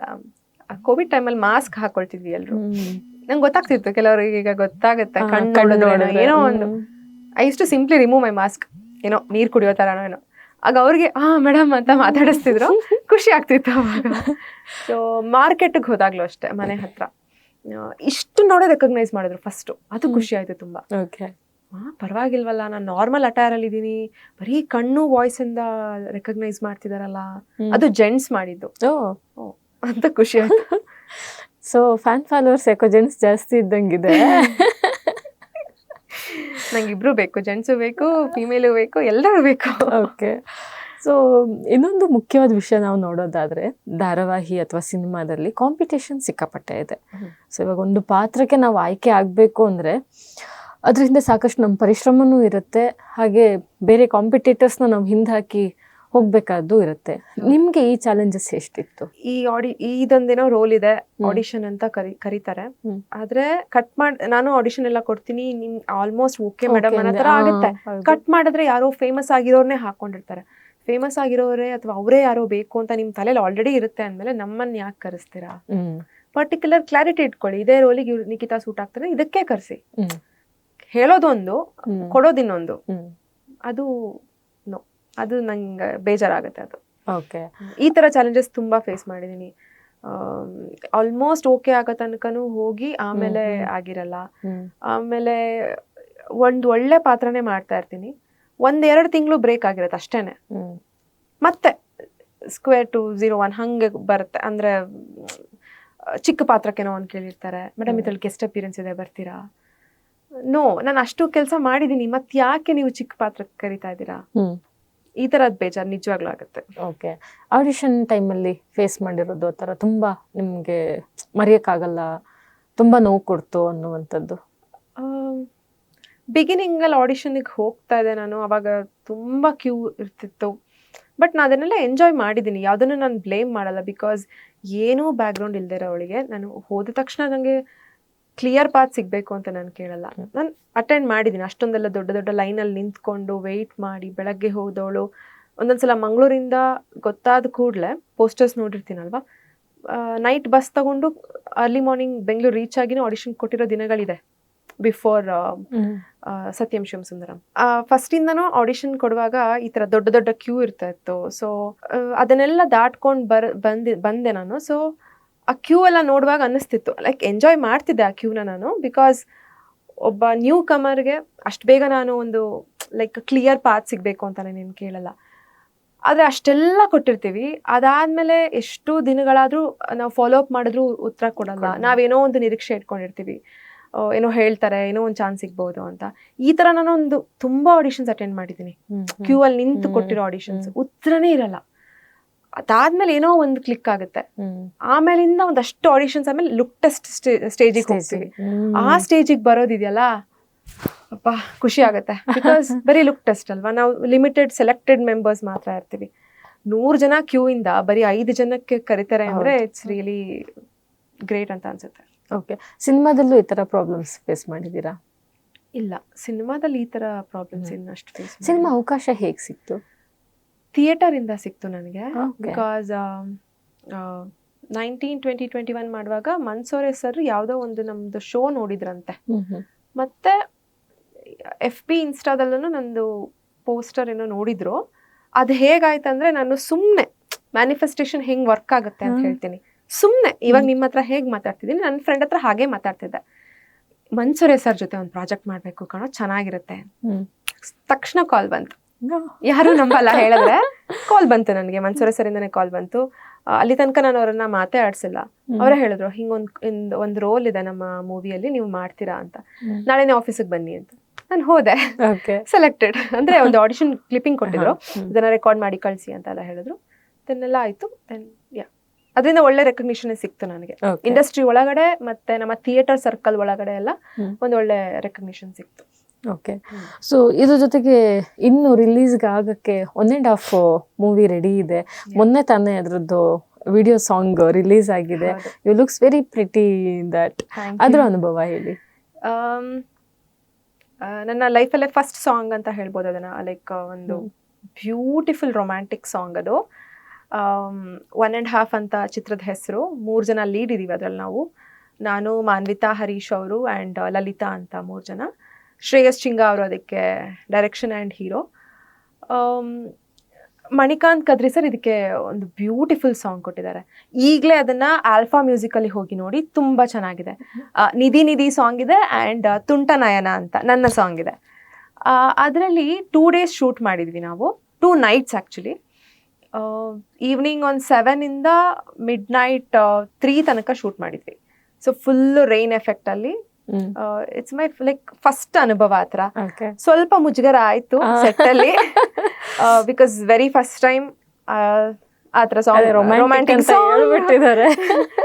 ನಿಜವಾಗ್ಲೂ ಮುಜುಗರ ಆಯ್ತು. ಸ್ವಲ್ಪ ಮೈ ಚಳಿ ಬಿಟ್ಟು ಮಾಡೋದಿಕ್ಕೆ ಐ ಟುಕ್ ಟೈಮ್. ಆಮೇಲಿಂದ ಐ ವಾಸ್ ಫೈನ್. ಇಲ್ಲ, ಇದು ಪಾತ್ರಕ್ಕೆ ನಾನು ಕರೆಕ್ಟಾಗಿ ಕೊಡ್ಬೇಕು, ನನಗೋಸ್ಕರ ಇಷ್ಟು ಜನ ನಿಂತ್ಕೊಂಡಿದ್ದಾರೆ, ಕೆಲಸ ಮಾಡ್ತಿದ್ದಾರೆ, ನಾನು ಇವಾಗ ಮುಜುಗರ ಪಟ್ರೆ ಆಗಲ್ಲ ಅಂತ ಹೇಳಿ ಚೆನ್ನಾಗಾಯ್ತು ಆ ಸಾಂಗ್. ಓಕೆ, ಇನ್ನು ಬೇರೆ ಯಾವ ಪ್ರಾಜೆಕ್ಟ್ಗಳ ಕೈಯಲ್ಲಿದೆ? ಇವಾಗ ಒಂದು ಕೈವಲ್ಯಂ ಅಂತ ಒಂದು ಪ್ರಾಜೆಕ್ಟ್ ಆಗ್ತಾ ಇದೆ. 2nd ಸ್ಕೆಡ್ಯೂಲ್ ಕಂಪ್ಲೀಟ್ ಆಗಿದೆ. ಅದರಲ್ಲಿ ನಾನು ಲೀಡಾಗಿ ಅಭಿನಯಿಸ್ತಾ ಇದ್ದೀನಿ. ಒಂದು ಒಳ್ಳೆ ಪಾತ್ರ ಅಂತಲೇ ಹೇಳ್ಬೋದು, ಒಂದು ಒಳ್ಳೆ ಸಬ್ಜೆಕ್ಟ್ ಅಂತ ಹೇಳ್ಬೋದು. ಸೊ ಕೈವಲ್ಯಂ ಇದೆ. ಆ್ಯಂಡ್ ಮೈಕ್ರೋ ಸೀರೀಸ್ 1-2 ಬಂದಿದೆ. ಆಲ್ರೆಡಿ ಮಾಡಿದ್ದೀನಿ ಕುಕು FM ಆ್ಯಂಡ್ ಬುಲೆಟ್ ಆ್ಯಪ್ಗೆ. ಸೊ ಇದು ಕೂಡ ಇನ್ನೊಂದು ಪ್ರಾಜೆಕ್ಟ್ ಇದೆ. ಸೊ ಇನ್ನು ಸೈಕಿಕ್ಕು, ಬಲರಾಮನ ದಿನಗಳು, ಬಲರಾಮನ ದಿನಗಳು ಅದು ಅಷ್ಟೇನೆ. ಚೈತನ್ಯ, KM ಚೈತನ್ಯ ಸರ್ ಅವರ ಪ್ರಾಜೆಕ್ಟ್ ಅದು. ಅದರಲ್ಲೂ ಅಷ್ಟೇ, ನಾನು ಒಂದು ಇನ್ನೋಸೆಂಟ್ ಹುಡುಗಿ, 1980s. ನಂದು ರೊಮ್ಯಾಂಟಿಕ್ ಸಾಂಗ್ ನೋಡಿದವ್ರು ಅದನ್ನ ನೋಡ್ಬಿಟ್ರೆ ಒಪ್ಕೊಳ್ಳೋದೇ ಇಲ್ಲ. So I look totally different. ಅದ್ರದ್ದು ಎಕ್ಸ್ಪೀರಿಯನ್ಸ್ ಅಂದರೆ ವೇಣು ಸರ್ ಸಿನಿಮಾಟೋಗ್ರಾಫರ್. ಸೊ ಅವ್ರು ನೋಡ್ಬಿಟ್ಟು ಹೇಳಿದ್ರು, ಇವಳಿಗೆ ಮೇಕಪ್ಪೇ ಮಾಡಬೇಡಿ ಅಂತ. ಏನೂ ಮೇಕಪ್ ಇರಲಿಲ್ಲ, 1980s ಲುಕ್ ಇತ್ತು. ಸೊ ಚೆನ್ನಾಗಿತ್ತು. ಓಕೆ, ಸೊ ಇವಾಗ ನಿಮ್ಮ ಪಾತ್ರವನ್ನ ಗುರ್ತಿಸಿ ಜನ ಬೈಯೋದು ಈ ಥರದ್ದೇನಾದ್ರು ಆಗಿದೆಯಾ? ತುಂಬಾ ಆಗಿದೆ. ಇದು ಫಸ್ಟ್ ಟೈಮ್ ನಾನು ವಿಲನ್ ಪಾತ್ರ ಮಾಡಿದ್ದು ಗಿಣಿರಾಮದಲ್ಲಿ. ಶೂಟಿಂಗ್ ಆಗಿ 2 days ಆದ್ಮೇಲೆ ನಮ್ಮ ಪ್ರೊಡ್ಯೂಸರ್ ಭಾಸ್ಕರ್ ಸರ್ ಹಾಗೂ ಡೈರೆಕ್ಟರ್ ಪ್ರೀತಮ್ ಶೆಟ್ಟಿ ಅವ್ರು ಕೇಳಿದ್ರು, ನಿಖಿತಾ ಹೇಗಿದೆ ರೆಸ್ಪಾನ್ಸ್ ಅಂತ. ಸರ್ ಏನೋ ಗೊತ್ತಿಲ್ಲ ಸರ್, ಇನ್ಸ್ಟಾಗ್ರಾಮ್ ತೆಗೆದ್ರೆ ಎಲ್ಲರೂ ಬೈತಾರೆ, ಅದು ಉತ್ತರ ಕರ್ನಾಟಕದವ್ರು ಎಲ್ಲರೂ ಬೈತಾ ಇದ್ರು. ಮತ್ತೆ ಮೆಸೇಜ್ ಮಾಡ್ತಾರೆ, ಕಾಲ್ ಮಾಡ್ತಾರೆ, ನಾನು ರಿಸೀವ್ ಮಾಡ್ತಿರ್ಲಿಲ್ಲ ಇನ್ಸ್ಟಾಯಿಂದ. ಹಿಂಗೆಲ್ಲ ಆಗ್ತಿದೆ ಸರ್, ಇದು ಏನು ಸರ್ ತಪ್ಪು, ನಂಗೆ ಅದು ಗೊತ್ತಾಗ್ತಿರ್ಲಿಲ್ಲ ನನಗೆ ಅದು ಒಳ್ಳೇದು ಅದಕ್ಕೆ. ಆ ಥರ ತುಂಬಾ ಆಗಿದೆ. ಆಮೇಲೆ ಸೆಟ್ಗೆ ನಮ್ಮ ಶೂಟಿಂಗ್ ಸೆಟ್ ಪಕ್ಕದಲ್ಲಿ ಕೆಲವರೆಲ್ಲ ಅಂದ್ರೆ ಬೇರೆ ಮನೆಯವರೆಲ್ಲ ಇರ್ತಾ ಇದ್ರು. ಶೂಟಿಂಗ್ ನೋಡಕ್ಕೆ ಅಂತ ಬರ್ತಿದ್ರು, ಎಲ್ಲರ ಹತ್ರ ಸೆಲ್ಫಿ ತಗೊಳ್ತಾ ಇದ್ರು, ನನ್ನ ಹತ್ರ ಮಾತ್ರ ತಗೋತಿರ್ಲಿಲ್ಲ. ಅಕ್ಕಿ ಹತ್ರ ಯಾಕೆ ಸೆಲ್ಫಿ ಹಂಗೆಲ್ಲ ಹೇಳ್ತಾ ಇದ್ರು. ಅರ್ಥ ಮಾಡ್ಕೊಳ್ಳೋರು ಪಾಪ ಬಂದು ಸೆಲ್ಫಿ ತಗೊಳ್ತಿದ್ರು, ಬಟ್ ಕೆಲವರಂತೂ ಇಲ್ಲ. ಅವಾಗ ಒಂದ್ ಸ್ವಲ್ಪ ಬೇಜಾರಾಗಿದೆ. ಅದನ್ನೆಲ್ಲ ಹೇಗೆ ಫೇಸ್ ಮಾಡಿದ್ರಿ? ಸಾಮಾನ್ಯವಾಗಿ ಆತರ ಆದಾಗ ಏನೋ ಒಂಥರ ತುಂಬಾ ಬೇಜಾರಾಗತ್ತೆ, ಮನ್ಸಿಗೆ ಹಚ್ಕೊಂಡ್ಬಿಡೋ ಚಾನ್ಸಸ್ಸು ಇರುತ್ತೆ. ನೀವ್ ಹೇಗೆ ಅದನ್ನ ಫೇಸ್ ಮಾಡಿದ್ರಿ? ನಿಜವಾಗ್ಲೂ ಬೇಜಾರಾಯ್ತು. ಬಿಕಾಸ್ ಯಾರೇ ಆಗ್ಲಿ ಅಷ್ಟು ಜನರ ಜೊತೆ ಸೆಲ್ಫಿ ತಗೊಂಡು ಅವಳ ಹತ್ರ ಬೇಡ ಅವಳು ಅಂತ ಹೇಳಿ ನನ್ನ ಫೇಸ್ ಮೇಲೆ ಹೇಳಿದ್ದಾರೆ. ಸೊ ಅವಾಗ ನಿಜ ಬೇಜಾರಾಯ್ತು. ಅಂಡ್ ನನ್ನ ಊರಲ್ಲಿ ನನ್ನ ರಿಲೇಟಿವ್, ಸೊ ಅವರು ಅಜ್ಜಿ ಏಜ್ ಆಗಿದೆ ಮಂಗಳೂರಿನಲ್ಲಿ. ಸೊ ಅವ್ರಿಗೆ ಗೊತ್ತು ಇಂಥವ್ರ ಮಗಳು ಇವಳು ನಮ್ಮ ರಿಲೇಟಿವ್ ಅಂತ. ಆದ್ರೂ ಗಿಣಿರಾಮ ನೋಡುವಾಗ ನನಗೆ ಅವ್ರು ತುಂಬಾ ಬೈತಾ ಇದ್ರಂತೆ. ಸೊ ಅವ್ರ ಮನೇಲಿರೋರು ಹೇಳ್ತಿದ್ರು, ನೆರೋಡ್ಚಿ ಅಲೆಗ್ ಬೈಬೇಡಿ, ಅವಳು ನಮ್ ರಿಲೇಟಿವ್ ಅಲ್ವಾ ಅಂತ. ಆ ಪಾತ್ರಕ್ಕೆ ಅವ್ರು ಬೈತಾ ಇದ್ರು. ಓಕೆ, ಸೊ ಡೈರೆಕ್ಟರ್ ಒಳ್ಳೆ ಅಂದ್ರೆ ಗುರ್ತಿಸುವಂತ ಪಾತ್ರನೇ ಕೊಟ್ಟಿದ್ದೀರಾ ಅಂತ ಆಯ್ತು. ಇವಾಗ ಕೆಲವೊಂದ್ಸಲ ಸೀರಿಯಲ್ ಇರ್ಬೋದು, ಸಿನಿಮಾ ಇರ್ಬೋದು, ಏನೋ ಒಂದು ಫೀಲಿಂಗ್ ಸೀನ್ ಇರುತ್ತೆ, ಯಾವುದೋ ಒಂದು ಭಾವನಾತ್ಮಕವಾದ ಸೀನ್ ಇರುತ್ತೆ. ಆ ಮೂಡಲ್ಲೇ ಮನೆಗೆ ಹೋಗಿದ್ದು, ಮನೇಲಿ ಬಯಸ್ಕೊಂಡಿದ್ದು ಈ ಥರದ್ದೆಲ್ಲ ಇದೆಯಾ? ಇಲ್ಲ, ಅದು ಮಾತ್ರ ನಾನು ಅಂದ್ರೆ ಸೀನಿಯರ್ ಆರ್ಟಿಸ್ಟ್ಗಳು ಹೇಳ್ತಿದ್ರು ಅದನ್ನೆಲ್ಲ, ಯಾವತ್ತೂ ಅದನ್ನ ಕ್ಯಾರಿ ಮಾಡಬಾರ್ದು, ಅದನ್ನ ಕಟ್ ಹೇಳಿ ಒಂದ್ ಸ್ವಲ್ಪ ಹೊತ್ತು ಸಸ್ಟೈನ್ ಮಾಡ್ಬೇಕು ಅಷ್ಟೇನೆ ಕ್ಯಾಮ್ರಾ ಮುಂದೆ, ಆಮೇಲೆ ಅದನ್ನ ಬಿಟ್ಬಿಡ್ಬೇಕು. ತುಂಬಾ ತಲೆಗೆ ತಗೋಬಾರ್ದು ಪಾತ್ರಗಳನ್ನ ಅಂತ. ಇವಾಗ ಅಳು ಸೀನು ಆ ಥರದಕ್ಕೆಲ್ಲ ಹೇಗೆ ಪ್ರಿಪ್ರೇಷನ್ ಹೇಗೆ ಮಾಡ್ಕೊತಾ ಇದ್ರಿ? ಗ್ಲಿಸರಿನ್ ಇಲ್ದೆ ನಾನು ಅಳು ಬರುತ್ತೆ ಅಂತ ನಾನು ಹೇಳಲ್ಲ, ಬಟ್ ಬರುತ್ತೆ. ಐ ನೀಡ್ ಟೈಮ್ ಬೇಕು ನನಗೆ. ತುಂಬಾ ಆಳವಾಗಿ ಆ ಪಾತ್ರದ ಒಳಗಡೆ ಇಳಿಬೇಕು, ಆವಾಗ ಡೆಫಿನೆಟ್ಲಿ ನನಗೆ I can do that. So ಇದು ಕೂಡ ನನಗೆ ಥಿಯೇಟರ್ ಇಂದಾನೆ ಸ್ವಲ್ಪ ಹೆಲ್ಪ್ ಆಗಿದೆ ಅಂತ ಹೇಳ್ಬೋದು. ಓಕೆ, ಸೊ ಇವಾಗ ನಾವು ಗಮನಿಸಿದಾಗ ನೀವು ಇವಾಗ ತಾನೇ ಹೇಳಿದ್ರಿ ಸೋಷಿಯಲ್ ಮೀಡಿಯಾದಲ್ಲೂ ರೆಸ್ಪಾನ್ಸ್ ಬರ್ತಾ ಇತ್ತು ಅಂತ ಹೇಳಿ. ಸೊ ಆ ಸೋಷಿಯಲ್ ಮೀಡಿಯಾ ನಿಮ್ಮ ಜೀವನಕ್ಕೆ ಹೇಗೆ ಪ್ರಭಾವ ಬೀರಿದೆ ಅನ್ಸುತ್ತೆ? ಲೈಕ್ ನಿಮ್ಮ ಯಾವುದೋ ಪೋಸ್ಟರ್ ನೋಡಿ ಆಡಿಷನಿಗೆ ಕರೆದಿದ್ದಿದೆ, ಈ ಥರದ್ದೆಲ್ಲ ತುಂಬಾ ಇದೆ ಅನ್ಸುತ್ತೆ. ಹೌದು, ಸ್ಟಾರ್ಟಿಂಗ್ ನಾನು ಬಂದಿದ್ದೆ, ನಾನು FB ಅಲ್ಲಿ ತುಂಬಾ ಆಕ್ಟಿವ್ ಇದ್ದೆ. ಇನ್ಸ್ಟಾದಲ್ಲೂ ಅಷ್ಟಿರ್ಲಿಲ್ಲ ಅವಾಗ, FB ಅಲ್ಲಿ ತುಂಬಾ ಆಕ್ಟಿವ್ ಇದೆ. ಅದು ನೋಡಿ ನನಗೆ ಕೆಲವೊಂದು ಫೇಕ್ ಆಡಿಷನ್ ಕಾಲ್ಸು ಬರ್ತಾ ಇತ್ತು, ಜೆನ್ಯೂನ್ ಕೂಡ ಬರ್ತಾ ಇತ್ತು. ಹಂಗೆ ನನಗೆ ಸಿಕ್ಕಿದ್ದು A2 ಕಾಸ್ಟಿಂಗ್ ಸೆಂಟರ್ ಅವ್ರದ್ದು ಒಂದು, ಲೈಕ್ ಅವರು ನನ್ನ ಕರೆದಿತ್ತು, ಪ್ರಭು ಸರ್ ಅಂತ, ಅಲ್ಲಿಂದ ಸಿಕ್ತು ನನಗೆ. ಸೊ ಒಂದ್ ರೀತಿ ನನಗೆ ಹೆಲ್ಪ್ ಆಗಿದೆ. ಸೊ ಇವಾಗಿನವ್ರಿಗೆ ತುಂಬಾ ಲಕ್ಕಿ ಅಂತ ಹೇಳ್ಬೋದು. ಅಂದ್ರೆ ಈಗ ಒಂದು ಪಾಸ್ಟ್ ಫ್ಯೂ ಇಯರ್ಸ್ ಇಂದ ಸೋಷಿಯಲ್ ಮೀಡಿಯಾದಲ್ಲಿ ಸಿಕ್ಕಾಬಟ್ಟೆ ಹೆಲ್ಪ್ ಆಗ್ತಿದೆ ಜನರಿಗೆ. ಸೊ ಕಾಂಪಿಟೇಷನ್ ಸಿಕ್ಕಾಬಟ್ಟೆ ಆಗ್ತಿದೆ. ಎವ್ರಿ ಡೇ ನ್ಯೂ ಕಮರ್ಸ್ ತುಂಬಾ ಜನ ಇದ್ದಾರೆ. ಒಂಥರ ಲಕ್ಕಿ, ಒಂಥರ ಲೈಕ್ ಅದು ನಮ್ಗೆ ಅಡ್ವಾಂಟೇಜು ಹೌದು, ಡಿಸ್ಅಡ್ವಾಂಟೇಜು ಹೌದು. ಸೊ ನಾವು ನಂತರನೇ ಥಿಯೇಟರ್ ಮಾಡ್ಕೊಂಡ್ ಬಂದಿರೋರು ಅಥವಾ ಬೇರೆ ಬೇರೆ ಒಂದು ಈ ಥರ ಸ್ಕಿಲ್ಸ್ನ ಡೆವಲಪ್ ಮಾಡ್ಕೊಂಡ್ ಬಂದಿರೋರಿಗೆ ಕೆಲವರು ಏನೂ ಇಲ್ದೇನೆ ಸುಮ್ಮನೆನೂ ಬಂದ್ಬಿಡ್ತಾರೆ.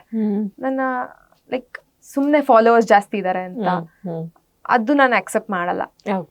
ಫಾಲೋವರ್ಸ್ ಜಾಸ್ತಿ ಇದ್ದಾರೆ ಅಂತ ಅವ್ರಿಗೆ ಅವಕಾಶ ಕೊಡೋದು.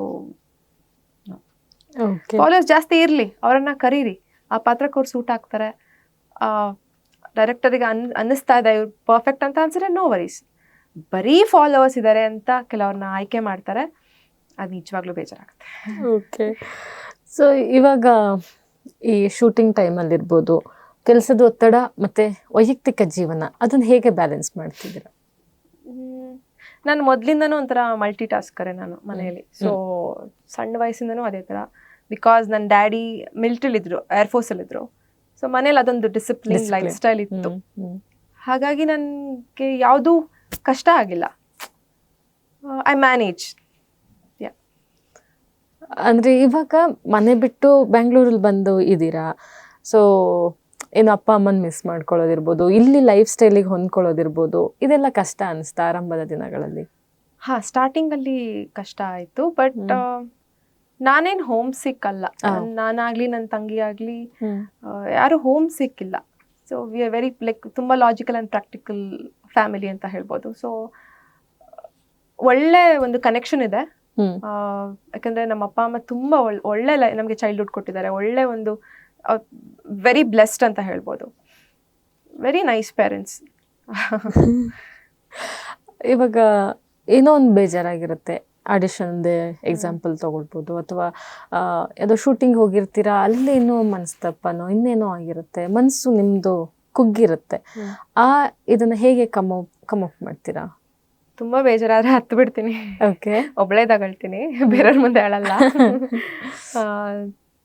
ಮಗು ಥರ ಹತ್ತು ಬಿಡ್ತೀನಿ ಫುಲ್ಲು. ಇಲ್ಲ ಫ್ರೆಂಡ್ಸಿಗೆ ಕಾಲ್ ಮಾಡಿಬಿಟ್ಟು ಅವ್ರ ತಲೆ ತಿಂತೀನಿ. ಒಂದಿಬ್ರು ಇದ್ದಾರೆ ಫ್ರೆಂಡ್ಸು. ಸೊ ಅವ್ರಿಗೆ ಗೊತ್ತು, ಅವ್ರು ಹೇಳ್ದು ಏನಾಯ್ತು ಹೇಳಿ ಇವತ್ತು ಗೊತ್ತಾಗ್ಬಿಡುತ್ತೆ. ಸೊ ಅಷ್ಟೇ. ನನ್ನ ಫ್ರೆಂಡ್ ಇದ್ದಾರೆ ಒಬ್ರು, ಅವ್ರಿಗೆ ಗೊತ್ತಾಗುತ್ತೆ ನಾನು ಹಿಂಗೇನಾದ್ರು ಬೇಜಾರಲ್ಲಿದ್ದೀನಿ ಅಂದ ತಕ್ಷಣ ಓಕೆ ಐಸ್ ಕ್ರೀಮ್ ಆರ್ಡರ್ ಮಾಡಿಬಿಡ್ತಾರೆ ಮನೆಗೆ. ಆಯ್ತಾ, ಸಮಾಧಾನ ಆಯ್ತಾ, ಅತ್ಯಾ ಓಕೆನಾ, ಮುಗೀತಾ, ಬಿಡು ನೆಕ್ಸ್ಟ್ ಫೋಕಸ್ ಮಾಡು. ಸೊ ಸಪೋರ್ಟಿವ್ ಫ್ರೆಂಡ್ಸ್ ಇದ್ದಾರೆ. ಓಕೆ. ತುಂಬ ಆ ಥರ ಹತ್ತಿದ್ದು ಯಾವ ಘಟನೆಗೆ? ಅಂದರೆ ನಾನು 100% ಕೊಟ್ಟಿರ್ತೀನಿ ಯಾವುದಾದ್ರೂ. ಅದೇನಾದರೂ ನನ್ನ ಕಡೆಯಿಂದ ಅಲ್ಲ, ಅದು ಬೇರೆ ಕಡೆಯಿಂದ ಏನೋ ಮಿಸ್ ಆಯಿತು, ತಪ್ಪಾಯಿತು, ಅದು ನನಗೆ ಕರೆಕ್ಟಾಗಿ ಸಿಗಲಿಲ್ಲ ಅಂದಾಗ ಬೇಜಾರಾಗುತ್ತೆ. ಬಿಕಾಸ್ ನಾನು 100% ಕೊಟ್ಟಿರ್ತೀನಿ ಹಾಗೆ. ಓಕೆ. ರೀಸೆಂಟಾಗಿ ಯಾವ್ದಾರು ಇದೆಯಾ ಆ ಥರ ಹತ್ತಿದ್ದು? ವೆರಿ ಅಲ್ಲ, ಅದು ಇಂಡಸ್ಟ್ರಿ ವಿಚಾರಕ್ಕೆ ಹತ್ತಿಲ್ಲ. ಓಕೆ. ನಂದೇನೋ ಒಂದು ವಸ್ತು ಕಳೆದೋಗಿತ್ತು. ಏನೂ ಇಲ್ಲ, ಚೈನ್ ಮನೇಲಿ ಇಟ್ಟಿದ್ದೇನೆ. ಗೋಲ್ಡ್ ಚೈನ್ ವೆರಿ ರೀಸೆಂಟ್ಲಿ ನಾನು ಶೂಟ್ ಮಾಡುವಾಗ ಎಮ್ ಜಿ ರೋಡಲ್ಲಿ ಕಳೆದೋಯ್ತು. ಸೊ ನಾವ್ ಯು ನೋ ಗೋಲ್ಡ್ ರೇಟ್ ಎಷ್ಟು ಆಗಿದೆ ಅಂತ. ಅದು 12 ಗ್ರಾಮ್ ಗೋಲ್ಡ್ ಆಗಿತ್ತು. ಸೊ ಅವಾಗ ತುಂಬಾ ಹತ್ಬಿಟ್ಟೆ. ಅಮ್ಮಂಗೆ ಗೊತ್ತಾರೆ ಬೈತಾರೆ. ಅಪ್ಪನ ಭಯ ಇಲ್ಲ, ಅಮ್ಮನ ಭಯ. ನಿಜ ಬೈತಾರೆ ಅಮ್ಮ, ಸೀರಿಯಸ್ ಆಗಿ. ಇದು ಮಾತ್ರ ಕಳಿಸ್ತೀನಿ ಅಮ್ಮಗೆ, ಗೊತ್ತು ಅವರಿಗೆ. ಸೊ ಅವಾಗ ತುಂಬಾ ಹತ್ಬಿಟ್ಟೆ ನಾನು. ನನ್ನ ಫ್ರೆಂಡ್ಸ್ ಇಬ್ರು ಕಾಲ್ ಮಾಡಿ, ಇಲ್ಲ ಏನಾಗಲ್ಲ ಬಾ, ಅದು ಕಳೆದೋಗಿದ್ದು ಬೆಳಗ್ಗೆ 8:30.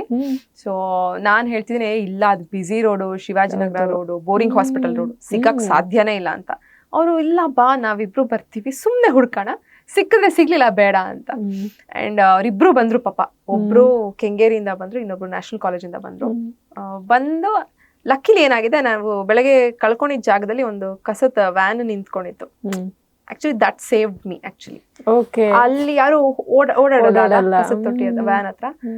ಸಪೋಸ್ 2 ವೀಲರ್ ಪಾರ್ಕಿಂಗ್ ಇದ್ದಿದ್ರೆ ಮಿಸ್ ಆಗ್ತಿತ್ತು. ನಾನು ಹೋಗಿ ನೋಡ್ದೆ ಎಷ್ಟು ಗಂಟೆಯಲ್ಲಿ, ಸಂಜೆ 7:30. ಕಳೆದೋಗಿದ್ ಬೆಳಗ್ಗೆ 8:30, ಸಂಜೆ 7:30. ಈ ನಡುವೆ ಈ ಒಂದು ಗ್ಯಾಪ್ ಅಲ್ಲಿ ಕೃಷ್ಣನ ಭಜನೆ, ಕೊರಗಜ್ಜನ ಭಜನೆ ಎಲ್ಲ ಆಗಿದೆ. ಸೊ ಆಮೇಲೆ ಸಿಕ್ತು ಸರ, ಅಲ್ಲೇ ಇತ್ತು. ಅವಾಗ ತುಂಬಾ ರೀಸೆಂಟ್ ಆಗಿ ಹತ್ತಿದ್ದು ಅಂದ್ರೆ ಅದೇ. Okay. 1 week back. So real ಲೈಫಿಗೂ ಏನ್ ವ್ಯತ್ಯಾಸ ಇದೆ ನಿಮ್ಮಲ್ಲಿ? ಹೆಚ್ಚಾಗಿ ಏನ್ ವ್ಯತ್ಯಾಸ ಇಲ್ಲ, ಬಟ್ ಕ್ಯಾಮ್ರಾ ಮುಂದೆ ಪಾತ್ರವಾಗಿ ಬರ್ತೀವಿ. ಅಂದ್ರೆ ಇವಾಗ ನಿಮಗ್ ಸಿಕ್ಕಿರೋ ಪಾತ್ರಗಳ ತರನೇ ನಿಮ್ಮ ಸ್ವಭಾವ ಇದೆಯೋ ಅಥವಾ? ಅದು ಮಹತಿಯಲ್ಲಿತ್ತು. ಓಕೆ. ಮಹತಿಯಲ್ಲಿ ಮಾತ್ರ. ಗಿಣಿರಾಮ ಇಂಗ್ಲಿಷ್ ಟೀಚರ್ ಅಲ್ವೇ ಅಲ್ಲ. ನಾನು ಮಹತಿ, ಮತ್ತೆ ಮಾಯಮೃಗದ ಮಹತಿ ತರ. Okay. Very soft, very nice. ನಾನೇ ಹೇಳ್ಬಾರ್ದು ನೈಸ್ ಅಂತ, but I know about myself. Yeah ಹಂಗೆ. ಓಕೆ. ಅಂದ್ರೆ ಸ್ವಲ್ಪ ಕೆಲವೊಂದು ಪಾತ್ರಕ್ಕಷ್ಟೇ ಸೌಮ್ಯತೆ. ಹೌದು. ಪಾತ್ರ ಅಂತ ಬಂದಾಗ ಅದು ಯಾವುದೇ ಡೈರೆಕ್ಟರ್ ಏನೇ ಹೇಳಿ ನಾನು ಮಾಡ್ತೀನಿ. ಬಟ್ ನಿಖಿತಾ ಆಗಿ ಬಂದಾಗ ನಾನು I am a different person. Okay. So ನಿಮ್ಮ ಬಿಡುವಿನ ಟೈಮಲ್ಲಿ ಏನೇನು ಮಾಡ್ತಿರ್ತೀರಾ? ಕುಕಿಂಗ್, ಅಡಿಗೆ ಮಾಡ್ತೀನಿ. ಅಡಿಗೆ ಮಾಡೋದು ತುಂಬಾ ಇಷ್ಟ. ಓಕೆ. ಎಲ್ಲ ತರ ಅಡಿಗೆ ಮಾಡ್ತೀನಿ, ಎಲ್ಲ ಪದಾರ್ಥಗಳನ್ನ. ಸೊ ಯಾವ್ದು ಫೇವ್ರೇಟ್? ಚಿಕನ್ ಎಲ್ಲ ಇಷ್ಟ, ಎಲ್ಲ ಮಾಡ್ತೀನಿ. ಫಿಶ್, ಚಿಕನ್ ಅಂಡ್ ವೆಜ್ ಅಲ್ಲೂ ಎಲ್ಲ ಮಾಡ್ತೀನಿ. ಅಂದ್ರೆ ಇಷ್ಟ ಆಗೋದು ಚಿಕನ್ ಏನಾ, ವೆಜ್ ನಾನ್ ವೆಜ್ ಆತರ? ಎಲ್ಲವನ್ನೂ ತಿಂತೀನಿ ನಾನು. ಏನೆಲ್ಲ ಹೆಲ್ದಿ ಇದೆ ಎಲ್ಲ ತಿಂತೀನಿ. ಓಕೆ. ಅಂದ್ರೆ ಇವಾಗ್ಲೂ ಮನೆಯಲ್ಲಿ ಮಾಡ್ಕೊಂಡಿದ್ದೆ ತಿನ್ನೋದು ಅಥವಾ ಹೊರಗಡೆ? ಸೆಟ್ಗೆ ಹೋದ್ರೆ ಡಿಪೆಂಡ್ಸ್. ನನ್ಗೀಗ ತುಂಬಾ ಅರ್ಲಿ ಮಾರ್ನಿಂಗ್ ಶೂಟ್ ಇದ್ರೆ, ಪಿಕಪ್ ಇದ್ರೆ ಮಾಡಕ್ ಟೈಮ್ ಆಗಲ್ಲ. ಇಲ್ಲ ಅಂತಂದ್ರೆ ನಾನೇ ಮಾಡ್ಕೊಂಡು ಹೋಗ್ತೀನಿ. ಇಲ್ಲ ಅಂದ್ರೆ ಸೆಟ್ಟಲ್ಲಿ ತಿಂತೀನಿ, ಬಟ್ ಪೋರ್ಷನ್ ಕಂಟ್ರೋಲ್ ಮಾಡ್ತೀನಿ. ತುಂಬಾ ತಿಂದ್ಬಿಟ್ಟಿದ್ರೆ ನೈಟ್ ಊಟ ಮಾಡಲ್ಲ. ಈ ತರ ಬ್ಯಾಲೆನ್ಸ್ ಮಾಡ್ತೀನಿ. ಡಯಟ್. ಸೊ ಡಯಟ್ ಹೌದು ಸೀಕ್ರೆಟ್ ಅದೇ ಹೇಳಿ ನೀವು. ಡಯಟ್ ಅಂತ ಎಕ್ಸಾಕ್ಟ್ ಆಗಿ ಏನು ಫಾಲೋ ಮಾಡಲ್ಲ ನಾನು. ಅಂದ್ರೆ ಇಷ್ಟೇ ಗ್ರಾಮ್ ತಿನ್ಬೇಕು, ಇಷ್ಟನ್ನೇ ತಿನ್ಬೇಕು ಹಾಗೆಲ್ಲ ಏನೂ ಇಲ್ಲ. ಸೊ ಹೆಚ್ಚು ಫ್ರೂಟ್ಸು, ವೆಜಿಟೇಬಲ್ಸ್, ಮತ್ತೆ ಪ್ರೋಟೀನಿಷಿಯಸ್ ಫುಡ್ ಅಂದ್ರೆ ಚಿಕನ್, ಎಗ್ ಇರ್ಬೋದು, ಫಿಶ್ ಇರ್ಬೋದು. ಹೆಚ್ಚು ವೆಜಿಟೇಬಲ್ಸ್ ಜಾಸ್ತಿ. ಈಗ ಚಿಕನ್ ವೀಕ್ಲಿ ಒನ್ಸ್ ಇದ್ರೆ ಎಗ್ ಡೈಲಿ ಇರುತ್ತೆ. ಸೊ ವೆಜಿಟೇಬಲ್ಸ್ ಅಂಡ್ ಫ್ರೂಟ್ಸ್ ಜಾಸ್ತಿ ಇರುತ್ತೆ. ಸೊ ಪೋರ್ಷನ್ ಕಂಟ್ರೋಲ್ ಮೇನ್ ನಾನು.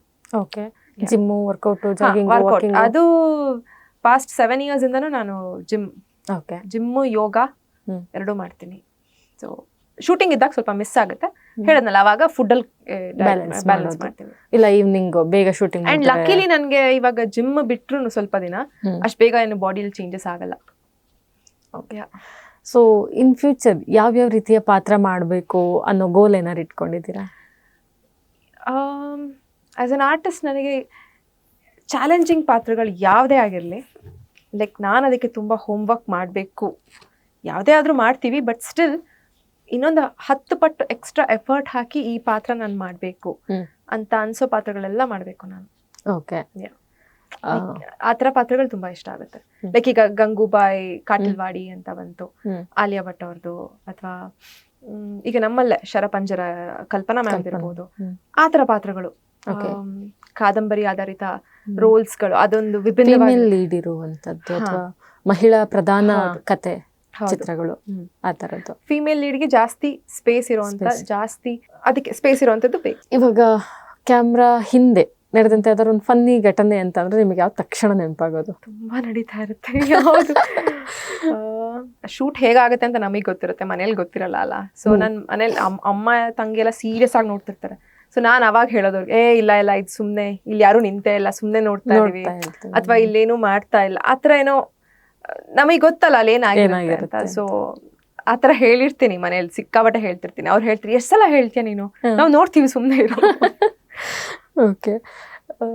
ನೀವ್ ಇವತ್ತಿಗೂ ನೆನ್ಪು ಮಾಡ್ಕೊಳ್ಳೋ ನಿಮ್ಮ ಯಾವ್ದು ಅಂದ್ರೆ ಇಷ್ಟು ದಿವಸ ಅಭಿನಯಿಸಿದ್ರಲ್ಲಿ ಒಂದು ಯಾವ್ದಾದ್ರು ಪಾತ್ರದ ಡೈಲಾಗ್ ಅಂದ್ರೆ ಯಾವ್ದು ನೆನ್ಪು ಮಾಡ್ಕೊಂತೀರಾ? ಸೀಮಾ, ನೀನ್ ಇವಾಗ ಇಂಗ್ಲಿಷ್ ಕಲೀಲಿಲ್ಲ ಅಂತ ಹೇಳಿದ್ರೆ ನಿಂಗೆ ಎಲ್ಲೂ ಪಾಸ್ ಆಗಲ್ಲ, ಯಾವ ಕಾಲೇಜಲ್ಲೂ ಸೀಟ್ ಸಿಗಲ್ಲ, ವಾಚ್ ಅವರ್, ಈ ತರ ಒಂದು ಡೈಲಾಗ್ ಅದು. ಸೊ ಇದು ನನಗೆ ಏನನ್ನ ರಿಮೈಂಡ್ ಮಾಡುತ್ತೆ ಅಂದ್ರೆ, ನಾನು ಸೀರಿಯಲ್ ಮಾಡ್ತಾ ಇರುವಾಗ ಒಂದ್ ಚಿಕ್ಕ ಹುಡುಗಿ, ಅವಳು ಇದೇ ತರ ನನ್ನ ತರನೇ ಸ್ಯಾರಿ ಹಾಕೊಂಡು ಒಂದಷ್ಟು ಡೈಲಾಗ್ ಹೇಳಿ ನನಗೆ ಅವ್ರ ಅಮ್ಮ ರೆಕಾರ್ಡ್ ಮಾಡಿ ಕಳ್ಸಿ. ನಾನು ಯಪ್ಪ, ಎಲ್ಲಾರು ಬೈತಾ ಇದಾರೆ, ಇವ್ರು ನೋಡಿದ್ರೆ ಇದನ್ನ ಈ ತರನು ಪಾಸಿಟಿವ್ ಆಗಿ ನೋಡಿ ತಗೊಂಡಿದ್ದಾರೆ, ಓ ಪರವಾಗಿಲ್ಲ, she is my first child fan ಅಂತ ನಂಗೆ ಖುಷಿ ಆಯ್ತು ಅವಾಗ.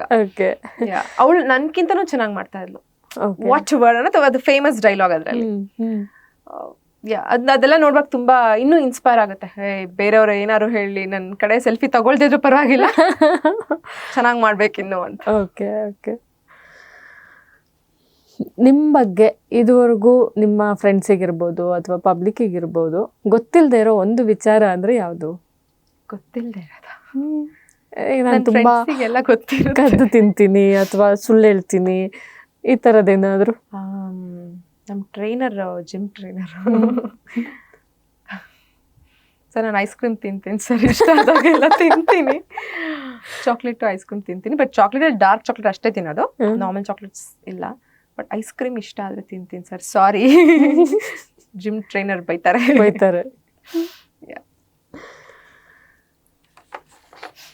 ಇವಾಗ ಹೊಸದಾಗಿ ಸಿನಿಮಾ ಕ್ಷೇತ್ರಕ್ಕೆ ಅಥವಾ ಧಾರಾವಾಹಿ ಕ್ಷೇತ್ರಕ್ಕೆ ಬರಬೇಕು ಅಂತೇಳಿ ಸಾಕಷ್ಟು ಜನರು ಕನಸು ಕಟ್ಕೊಂಡಿರ್ತಾರೆ. ಇವರಿಗೆ ನೀವು ಕೊಡೋ ಒಂದು ಅಡ್ವೈಸ್ ಅಥವಾ ಕಿವಿ ಮಾತು ಅಂದ್ರೆ? ಯಾರೆಲ್ಲ ಈ ಕ್ಷೇತ್ರಕ್ಕೆ ಬರಬೇಕು ಅಂತ ಅನ್ಕೊಂಡಿದ್ದೀರಾ, ಯು ಆರ್ ಮೋಸ್ಟ್ ವೆಲ್ಕಮ್, ಬನ್ನಿ. ಆದರೆ ನಿಮ್ಮ ಒಂದು ಫೈನಾನ್ಷಿಯಲ್ ಸ್ಥಿತಿಗತಿಗಳು ಹೇಗಿದೆ ಅಂತ ನೋಡ್ಕೊಂಡು ಬನ್ನಿ. ವೈ? ಬಿಕಾಸ್ ಇದು ತುಂಬಾ ಅನ್ಸ್ಟೇಬಲ್ ಪ್ರೊಫೆಷನ್ ಅಂತ ಹೇಳ್ಬೋದು. ಯಾಕಂದ್ರೆ ಇರೋದನ್ನೇ ಹೇಳಬೇಕು. ಪಾಪ ತುಂಬಾ ಜನ ಕನಸು ಕಟ್ಕೊಂಡು ಬಂದಿರ್ತಾರೆ, ಅವ್ರಿಗೆ ತೊಂದರೆ ಆಗಬಾರ್ದು. ವಾಸ್ತವ ಹೀಗಿದೆ ಅಂತ ನಾನು ನಿಮಗೆ ಹೇಳ್ತಾ ಇದ್ದೀನಿ. ನಿಮಗೆ ಫೈನಾನ್ಷಿಯಲಿ ಒಂದು ಸಪೋರ್ಟ್ ಇದೆ, ಪರವಾಗಿಲ್ಲ, ನಾನು ಇದರಲ್ಲಿ ದುಡಿದು ಮನೆಗೆ ಕೊಡಲೇಬೇಕು ಅಂತ ಏನಿಲ್ಲ, ನನ್ನ ಪ್ಯಾಷನ್ನ ನಾನು ಚೆನ್ನಾಗಿ ಫಾಲೋ ಮಾಡ್ತೀನಿ, ಇದರಲ್ಲೇನೋ ಒಂದು ಸ್ಟ್ಯಾಂಡ್ ಆಗ್ತೀನಿ, ಮನೇಲಿ ಸಪೋರ್ಟ್ ಇದೆ ಅಂತಿದ್ರೆ ಮಾತ್ರ ಈ ಫೀಲ್ಡಿಗೆ ಬನ್ನಿ.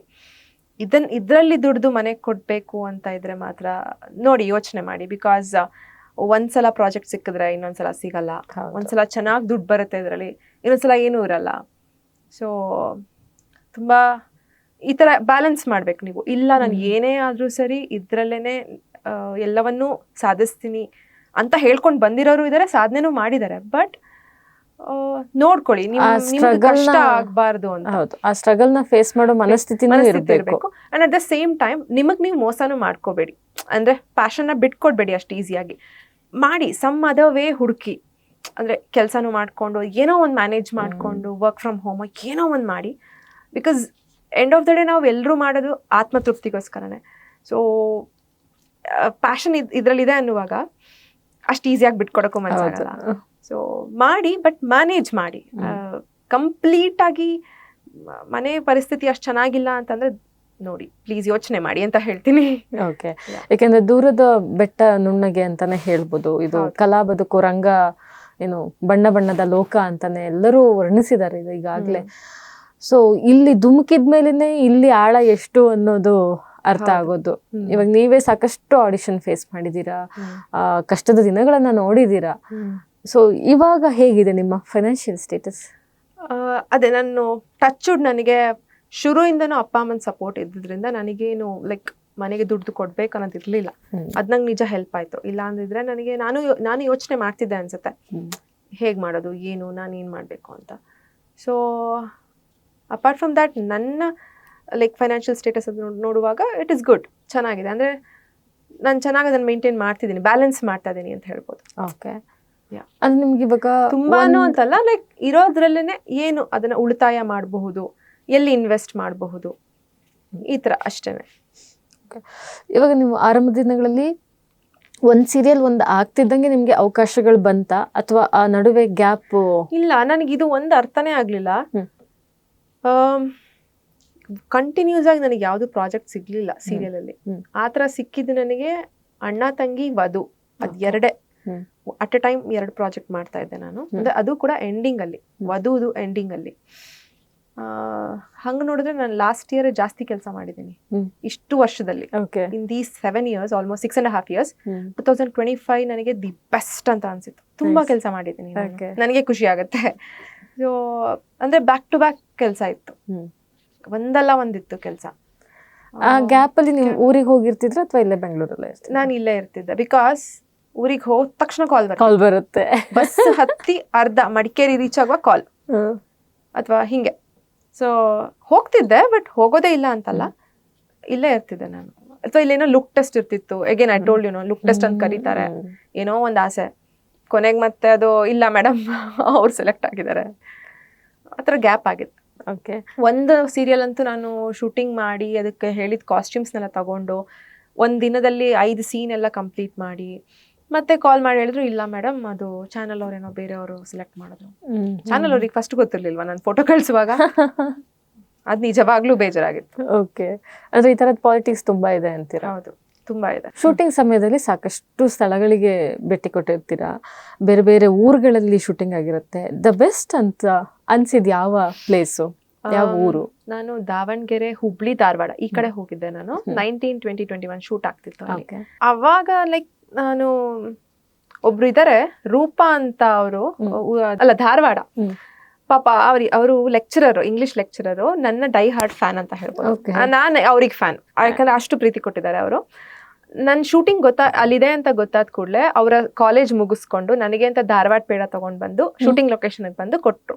ಅಂಡ್ ಈ ನಡುವೆ ನನಗೆ ಯಾವಾಗ್ಲೂ ಟಚ್ ಅಲ್ಲಿ ಇದ್ರು. ಹಾಯ್ ಮೇಡಮ್ ಹೇಗಿದ್ದೀರಾ ಅಂದ್ರೆ ಗಿಣಿರಾಮದ ಮಾಳವಿಕನವರು ಇಷ್ಟಪಡ್ತಿದ್ರು. ಸೊ ಅಲ್ಲಿ ಬಂದು ನನಗೋಸ್ಕರ ಬಂದು ಮೀಟ್ ಮಾಡಿ ಧಾರವಾಡ ಪೇಡ ತಗೊಂಡ್ಬಂದು ನನ್ನ ಜೊತೆ ಸ್ವಲ್ಪ ಹೊತ್ತು ಅಲ್ಲಿ ಇದ್ರು. ಸೊ ಅಲ್ಲಿ ಲೋಕಲೈಟ್ಸ್ ಇರ್ತಾರಲ್ಲ, ಅವರೆಲ್ಲ ರೆಕಗ್ನೈಸ್ ಮಾಡ್ತಾ ಇದ್ರು, ಬೈತಾ ಇದ್ರು, ಎಲ್ಲ ಇತ್ತು. ಸೊ ಅಲ್ಲಿ ಜನಗಳು ನಂಗೆ ತುಂಬಾ ಇಷ್ಟ ಆಗ್ತಾರೆ, ಬೈದ್ರು ಇಷ್ಟ ಆಗ್ತಾರೆ, ಯಾಕಂದ್ರೆ ಅಷ್ಟು ಪ್ಯೂರ್ ಆಗಿ ಅವರು ಪ್ರೀತಿಸ್ತಾರೆ. ಸೊ ಉತ್ತರ ಕರ್ನಾಟಕದವರು ಲೈಕ್ ಜನರನ್ನ ಪ್ರೀತಿ ಮಾಡೋ ಶೈಲಿ, ಅವ್ರನ್ನ ಮನಸಾರೆ ತುಂಬಾ ಹಚ್ಕೊಳ್ತಾರೆ. ಸೊ ನಮ್ಮ ಅಪ್ಪು ಸರ್ಗುನು ಅಲ್ಲಿ ಫ್ಯಾನ್ಸ್ ಸಿಕ್ಕಾಪಟ್ಟೆ ಇದ್ರು, ಎಲ್ಲಾ ಕಡೆ ಇದಾರೆ, ಬಟ್ ಅಲ್ಲಿ ಒಂಥರ ಒಂದ್ ಸ್ಟೆಪ್ ಮೇಲೆ ಅಂತಾನೆ ಹೇಳ್ಬೋದು. ಅಂದ್ರೆ ಎಕ್ಸ್ಪ್ರೆಸ್ ಮಾಡೋ ರೀತಿ ಅವರು ತುಂಬಾ ಜೆನ್ಯೂನ್ ಆಗಿರುತ್ತೆ, ತುಂಬಾ ಪ್ಯೂರ್ ಹಾರ್ಟೆಡ್ ಆಗಿರುತ್ತೆ, ಒಂಥರ ಮಗು ಮನ್ಸಿನ ತರ ಅಂತ ಹೇಳ್ಬೋದು. ಸೊ ಇವಾಗ ಮುಂದೆ ಈ ನಟನ ಜೊತೆ ನಾನು ಅಭಿನಯಿಸ್ಬೇಕು ಅನ್ನೋದೊಂದು ಟಾರ್ಗೆಟ್ ಸಾಮಾನ್ಯವಾಗಿ ಎಲ್ಲರೂ ಇಟ್ಕೊಂಡಿರ್ತಾರೆ. ನಿಮ್ಮ ಟಾರ್ಗೆಟ್ ಯಾರು? ನನಗೆ ಆಸ್ ಅನ್ ಆರ್ಟಿಸ್ಟ್ ಎಲ್ಲ ಎಲ್ಲ ನಟರ ಜೊತೆ ಆ್ಯಕ್ಟ್ ಮಾಡಬೇಕು ಅಂತಿದೆ. ಯಾರಂತ ಹೇಳಿ, ಎಲ್ಲ ಯಶ್ ಸರ್ ಜೊತೆ ಮಾಡಬೇಕು, ಸುದೀಪ್ ಸರ್ ಜೊತೆ ಮಾಡಬೇಕು, ಆಮೇಲೆ ದರ್ಶನ್ ಸರ್ ಜೊತೆ ಮಾಡಬೇಕು, ಆ್ಯಂಡ್ ನಮ್ಮ ರಕ್ಷಿತ್ ಶೆಟ್ಟಿ ಅವ್ರ ಜೊತೆ ಮಾಡಬೇಕು, ರಿಷಬ್ ಶೆಟ್ಟಿ ಸರ್ ಜೊತೆ ಮಾಡಬೇಕು, ರಾಜ್ಬಿ ಶೆಟ್ಟಿ ಸರ್ ಜೊತೆ ಮಾಡಬೇಕು. ಎಲ್ಲ ಆ್ಯಕ್ಟರ್ಸ್ ಜೊತೆ ನಾನು ಆ್ಯಕ್ಟ್ ಮಾಡಬೇಕು ಅಂತ ಆಸೆ ಇದೆ. ಡೈರೆಕ್ಷನ್, ನಿರ್ದೇಶಕರು, ಅದೇ ಎಲ್ಲರ ಜೊತೆ ಆ್ಯಕ್ಟ್ ಮಾಡಬೇಕು, ಎಲ್ಲರ ಜೊತೆ ವರ್ಕ್ ಮಾಡಬೇಕು ಅಂತ ಇದೆ. ಪರ್ಟಿಕ್ಯುಲರ್ ಆಗಿ ಬೇರೆ ಯಾವ್ದು ಮಿಸ್ ಆದ್ರೆ ಇವರೊಬ್ಬರ ಜೊತೆ ಅಟ್ಲೀಸ್ಟ್ ಒಂದು ಪ್ರಾಜೆಕ್ಟ್ ಆದ್ರೂ ಮಾಡಬೇಕು. ರಕ್ಷಿತ್ ಶೆಟ್ಟಿ ಅವರು. Okay, I want to work with him. Rakshit Shetty sir ಜೊತೆ ವರ್ಕ್ ಮಾಡಬೇಕು, ಎಲ್ಲ ಸ್ಟಾರ್ ನಟರ ಜೊತೆಗೂ ನಟಿಸ್ಬೇಕು ಅನ್ನೋ ಮಹದಾಸೆ ಇಟ್ಕೊಂಡಿದ್ದೀರಾ. ನಿಮ್ಮ ಆಸೆ ಈಡೇರಲಿ. ಹಾಗೆ ಒಂದು ದೊಡ್ಡ ಬ್ರೇಕ್ ಸಿಕ್ಕು ನಮ್ಮ ಸ್ಯಾಂಡಲ್ವುಡ್ಡಿಂದ ಏನು ದೇಶದ ವಿದೇಶದವರೆಗೂ ನಿಮ್ಮ ನಟನಾ ಕೌಶಲ್ಯ ಹಬ್ಲಿ ಬೆಳೀಲಿ, ನಿಮಗೆ ಇನ್ನಷ್ಟು ಯಶಸ್ಸು ಸಿಗಲಿ. ಸೊ ನಮ್ಮ ಸ್ಟುಡಿಯೋಗೆ ಆಗಮಿಸಿ ಇಷ್ಟೊತ್ತು ಸಮಯವನ್ನು ನೀಡಿದ್ದೀರಾ. ಸೊ ನಮ್ಮ ಎಲ್ಲರ ಪರವಾಗಿ ನಿಮಗೆ ಧನ್ಯವಾದಗಳು. Thank you so much. Samyukta ಕರ್ನಾಟಕದವರಿಗೆ ನನ್ನನ್ನು ಇಲ್ಲಿ ಕರೆದು ಇಂಟರ್ವ್ಯೂ ಮಾಡಿದ್ದಕ್ಕೆ thank you so much. Shubha ma'am, ನಿಮಗೂ ಥ್ಯಾಂಕ್ ಯು.